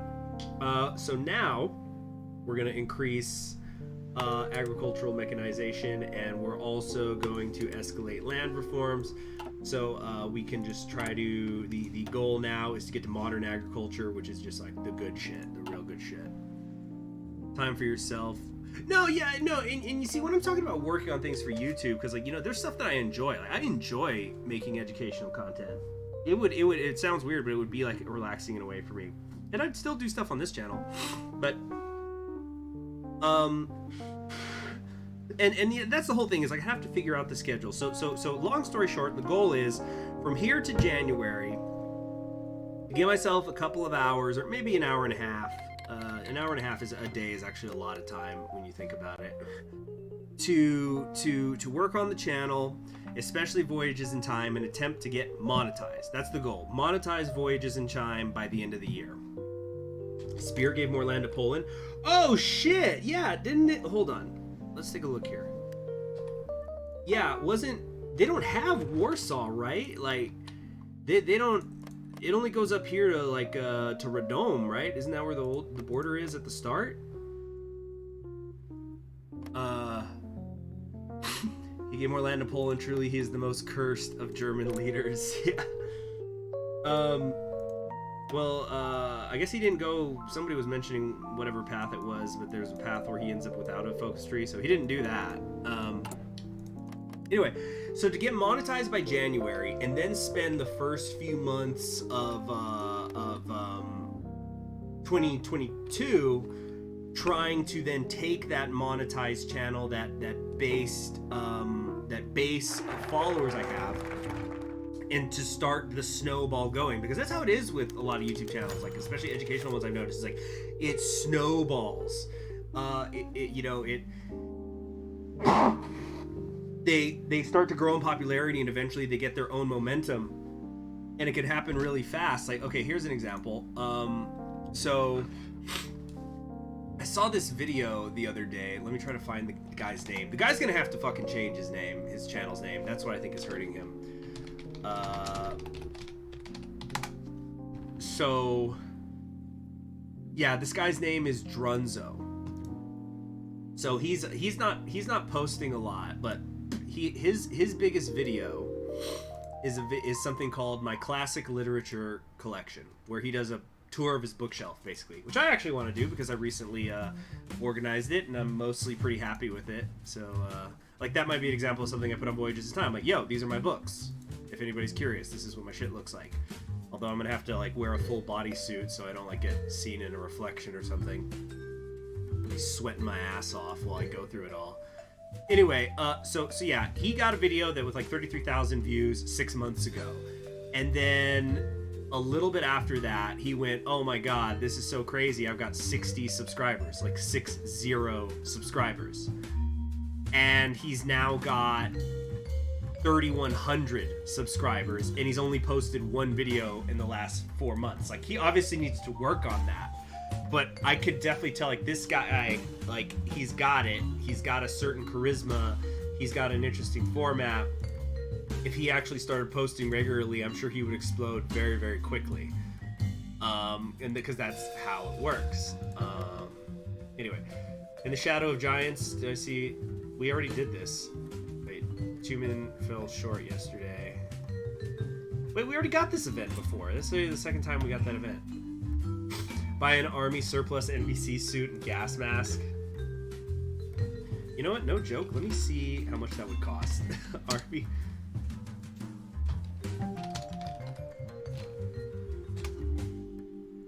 Because you really can get some shit cheap as fuck. And I'm sure you meant NBC, or did you say P or B? Nuclear, biological, chemical. Hold on. Gotta sneeze. Hold on. Oh, you did say NBC. Okay. You're with it. A surplus suit. Let's see here. Is somebody selling one on, yeah, someone's, yeah, wow, there's some on, eBay for like $14. but then there's the shipping. Oh wait, her European military NBC suit. Holy fuck, yeah. Somebody's selling one on eBay for $10. And it's just like the kind of cloth one. But that would cover my whole face. Does it come with the gas mask though?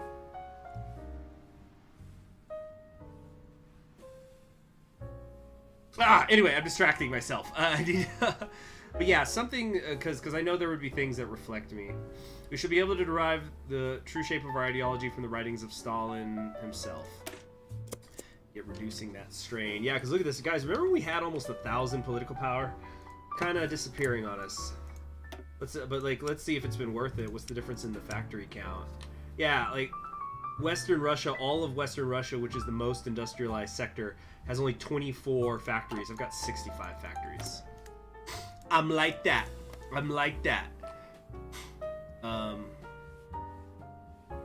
Having a backlog of videos to prepare just in case. Yeah, no, and backlogs will be crucial. Like, so for example, this channel, like I was saying, if I came home from work, you know, get my shoes off, take it easy. Take it easy for a minute. Excuse me. Can I blow my nose? And I just like really sat down for 2 fucking hours. It's like, I'm going to record. You guys know my videos are about a half hour each, so that's for, you know, in one day I could do that, you know, four days worth of episodes to upload, especially if I'm not live streaming all the time. And I kind of think that, because I've been noticing this stream has been like, sometimes it's been as high as like in the mid-20s, in the middle of a work day, in the United States.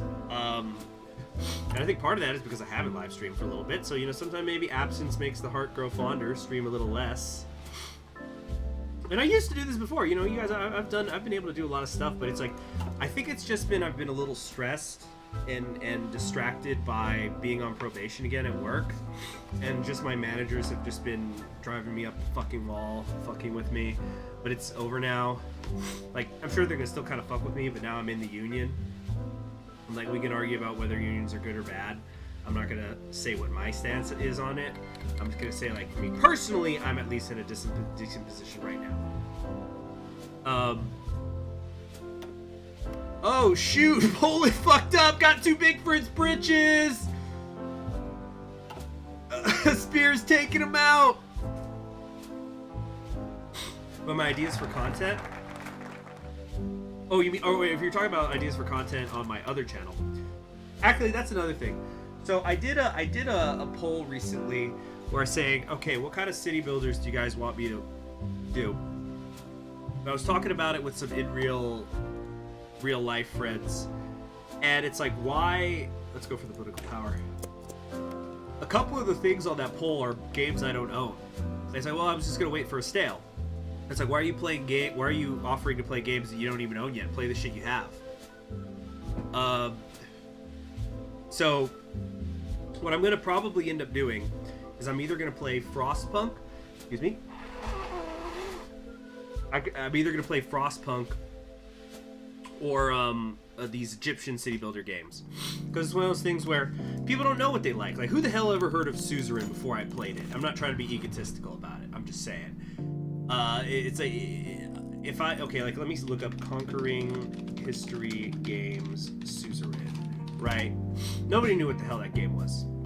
Then I started playing it, and people were like, oh, this shit's fun. So if we look at my first Suzerain live stream, first one I ever did, which people were really complaining about, actually, some of my stuff, so that one got 2,246 views. I wonder how much of that is like backlog. But then, like, you go to my communist campaign, the second one I did, which was pre-recorded, it wasn't even live streamed, so that's kind of like hurting the numbers, if anything. That's got over 4,000 views, so it doubled. It doubled for people to watch me play a game I had already done. That, you know, the beginning is going to be so similar and whatnot. So people don't know what they want because they don't know what's out there. Like Anna Karenina, everything's circling back. All these conversations, they keep circling back. Anna Karenina. Anna Karenina, people get intimidated by Russian novels, and they are dense in themes, but the language is not that fucking complicated when you get right down to it. Like, these became popular books for a reason. They're just long as fuck. You know, you got like 80-word sentences, which I think I read. Did I do that? I forget. But like, let me find it. I've marked a couple of them in this book. I'm doing a lot of annotating. Okay, like here's one. Here's one that happens on the 7th page of Anna Karenina. This is an 80-word sentence. When he was dressed, Stefan Arkadiyevich sprinkled some scent on himself, pulled down his shirt cuffs, distributed into his pockets his cigarettes, pocketbook, matches, and watch with its double chain and seals, and shaking out his handkerchief, feeling himself clean, fragrant, healthy, and physically at ease, in spite of his unhappiness, he walked with a slight swing on each leg into the dining room where coffee was already waiting for him, and beside the coffee, letters and papers from the office. Like, what's the most complicated word in that sentence? Distributed, maybe? I think handkerchief is the longest word. It's not complex. What translated version of War and Peace do you recommend? You know what? I'm not sure, because apparently the version I once read was an abridged version anyway. But anyway, I'm actually gonna today, or either today or Sunday, take a little trip to the bookstore to pick up an unabridged version, try to find one, because I almost don't trust ordering one online and afraid I'm gonna get an abridged version. Plus, War and Peace is a common enough book that I know I'll find it in a used bookstore. So the third last breath. Yeah, there's the Marshal Rokozivsky. I refuse to confess. I did the right. Quiet down, damn it! Kaganovich slammed his fist into the desk and the room fell silent. All eyes fell on Kaganovich, an awkward pause only to be broken by the chairman. Don't bother me while I work, and get him out of here. His blood is straining the floor. The officers carried the marshal out to the courtyard, where he and the rest of the traders would be shot. And Kaganovich wouldn't watch, for he has better things to do. Yep, there goes Rokozovsky. I actually was reading an article about him the other day, and I didn't know this. Child labor simulator. I didn't know this, but apparently Rokozevsky was gonna take Berlin, and then Stalin called him and said, yeah, I did see the Super Events thing. Guzman called him and said, you're not gonna take Berlin, you're gonna go, where did he get reassigned to? I think like the Bavarian front or something. And Rokozevsky was of course upset because Berlin was the prize, and he's like, no, you're sweeping me aside. I can't believe you're doing this, Stalin. It's like, I deserve to take it.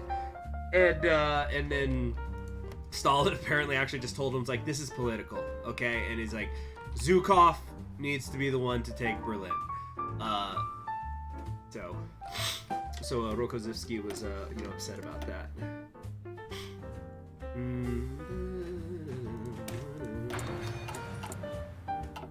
Oh yeah, I can use these now.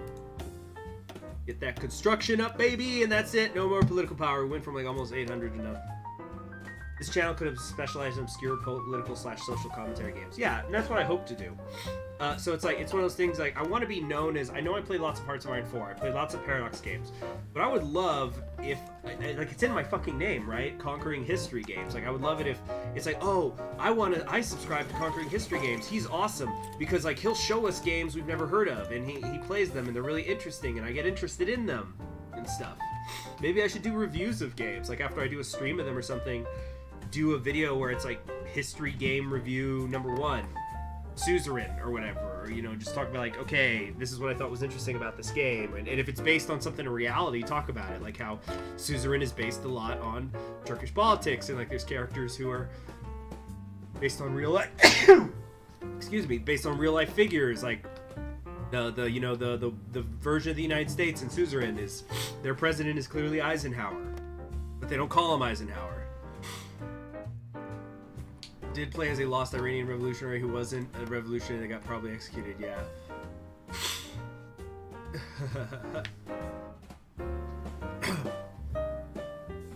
Hold on. Thank you. Oh yeah, I'm gonna definitely, I think we're just gonna do 10 more minutes, guys, and then I'm gonna go sleep. Or maybe warm myself up a little more What were we talking about earlier with like War and Peace and stuff and the translations? Yeah, so I don't know enough.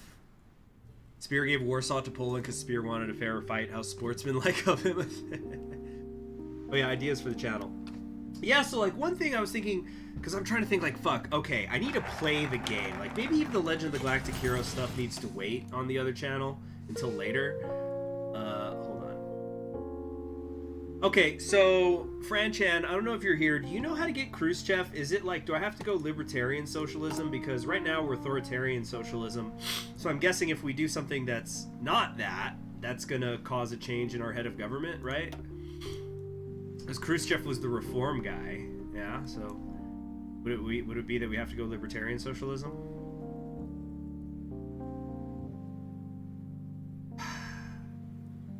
Choose the liberal options. Let's make a save file.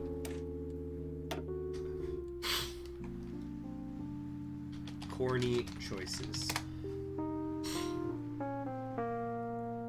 I'm guessing it's that. Yeah, we're gonna. Okay. So that's gonna hurt political power game. If we come over here, open immigration.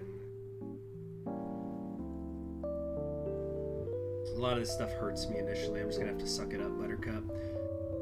No voting will be replaced with elite voting, which is like it's just getting better. We need to introduce more democratic centralist measures into the party. Let different more party members introduce and debate policies before we vote on them. So that'll help with our stability, I guess. But that is going to hurt political power gain, unfortunately. Yeah, so we're not going to get the mega 400 plus factories with like we would with Kaganovich. Unfortunately, that's just how it is. That's just the way it is. Things will never be the same. Okay, we need to do equipment. Fuck, but it's... Things will never be the same. You know, we already have such a huge factory lead anyway, though, and then we haven't even really started building stuff, which we are now.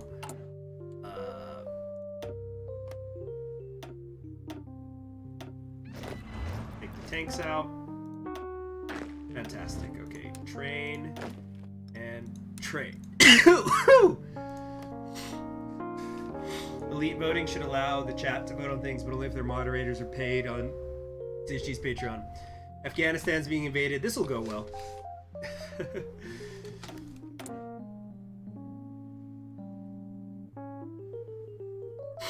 I really don't like how slow these fucking tanks are being built. It's kind of annoying me. Quite a bit, actually. Look at this rate. 68 days. But then again, how big are these templates? Okay, so they are 20 widths, at least. Alright, we need to get these engineers in here. We need to get the motorized reconnaissance, for sure. I think I want some dedicated anti-tank as well. We gotta be thinking long-term, because remember, I've got the second Russian war. Second West Russian war here, so we're gonna have to fight the Germans at some point. Or then again, do they never reclaim, like, Moscow and all this? That could be good. Might make things so it's not too hard. Oh, nice! I think we can, hell yeah, I think we can officially do air assault, or no. Where's the air, or how do we... Where is the helicopters? Where do they pop out again? I forget.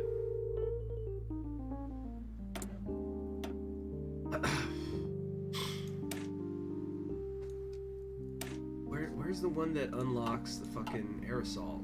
I forget. Anybody know? Am I taking crazy pills? You need to research air cav in the infantry tree. Oh yeah, that's right. Thank you very much. Yep, there it is. Much appreciated.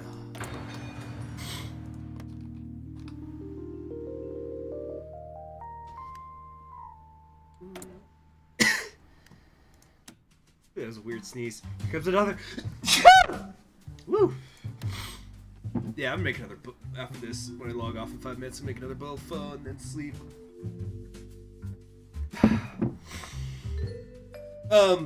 So yeah, one of the things I was thinking about doing on Voyages in Time, because it's like, as I was saying before, the name of the game is we gotta fucking just gotta get subscribers up, get watch count up. So what I was thinking about doing, maybe once I get this that NBC Army surplus thing to cover my body, you know, just hook up like a cheap little mic to my phone and do like a thing where I.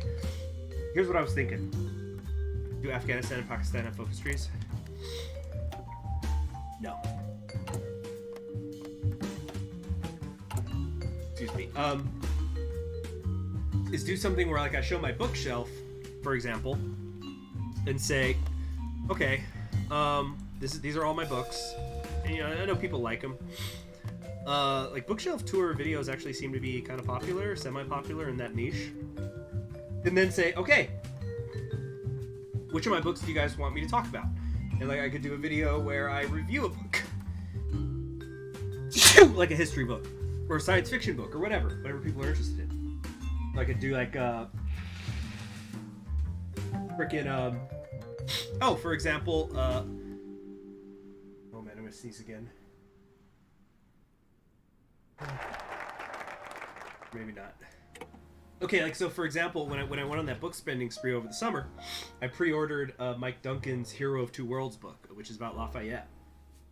And because it was a pre-order and it was so long ago, I forgot I had ordered it. Well, it's not that I forgot that I ordered it, but I forgot when it was going to actually come in this year. Pakistan conquered Afghanistan. By conquered, I mean they spat most of it out immediately so they wouldn't have to deal with the insurgents. Yeah, no kidding. Got in, grabbed the shit, get out. This is the Afghanistan we know and love. So, like, that came in the other day, so maybe it's like, oh, hey, I could do a review of the new Lafayette book. You see, this would be stuff that would be really possible once I you know, January hits, because it's like I'd have time to just read a book quicker for the sake of, you know, doing a review on the channel of it or something. Okay.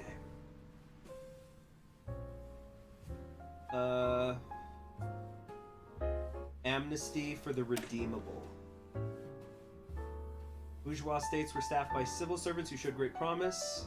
To exclude them from the newly rebuilt civil service of the West Siberian People's Republic simply because they don't pass all their political loyalty tests with flying colors would be a waste.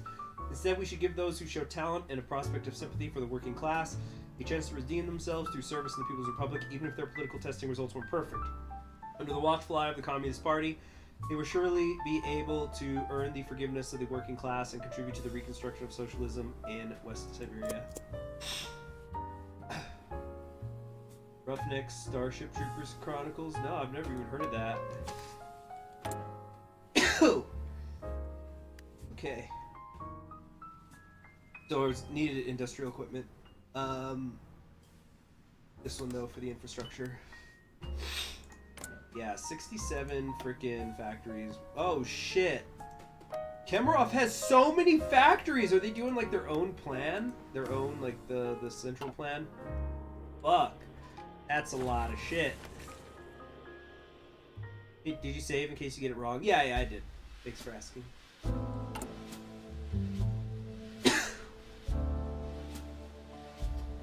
Yeah, so, okay, we're gonna start wrapping this stream up then.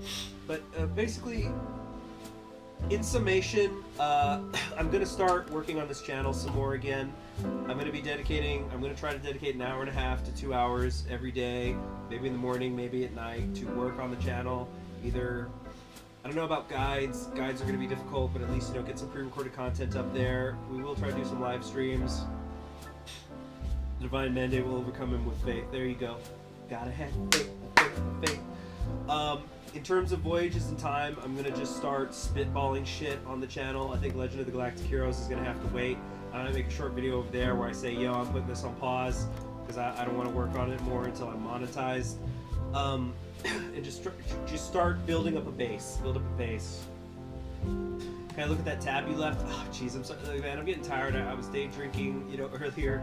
But I'll read about him and I'll come back to it and we can talk about it next stream, okay? I'm gonna read about him, Mr. Salamanca. Or let's see, in the coup section. You know what? Let's read this quote. What is it? Let's see. He is supposed to have remarked dryly to Penerata upon the encirclement of the house where he was staying at Villamontes during the coup. Congratulations, General. You just completed your first and only successful military siege of the entire war. Yeah, that is kind of funny. Then he gets killed like 3 days later, right?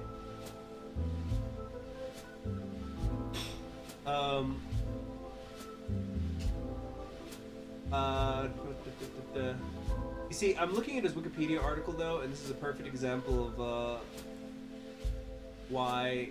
Oh no, never mind. Yeah, no, I just thought there was like a contradiction within this brief article. It was me.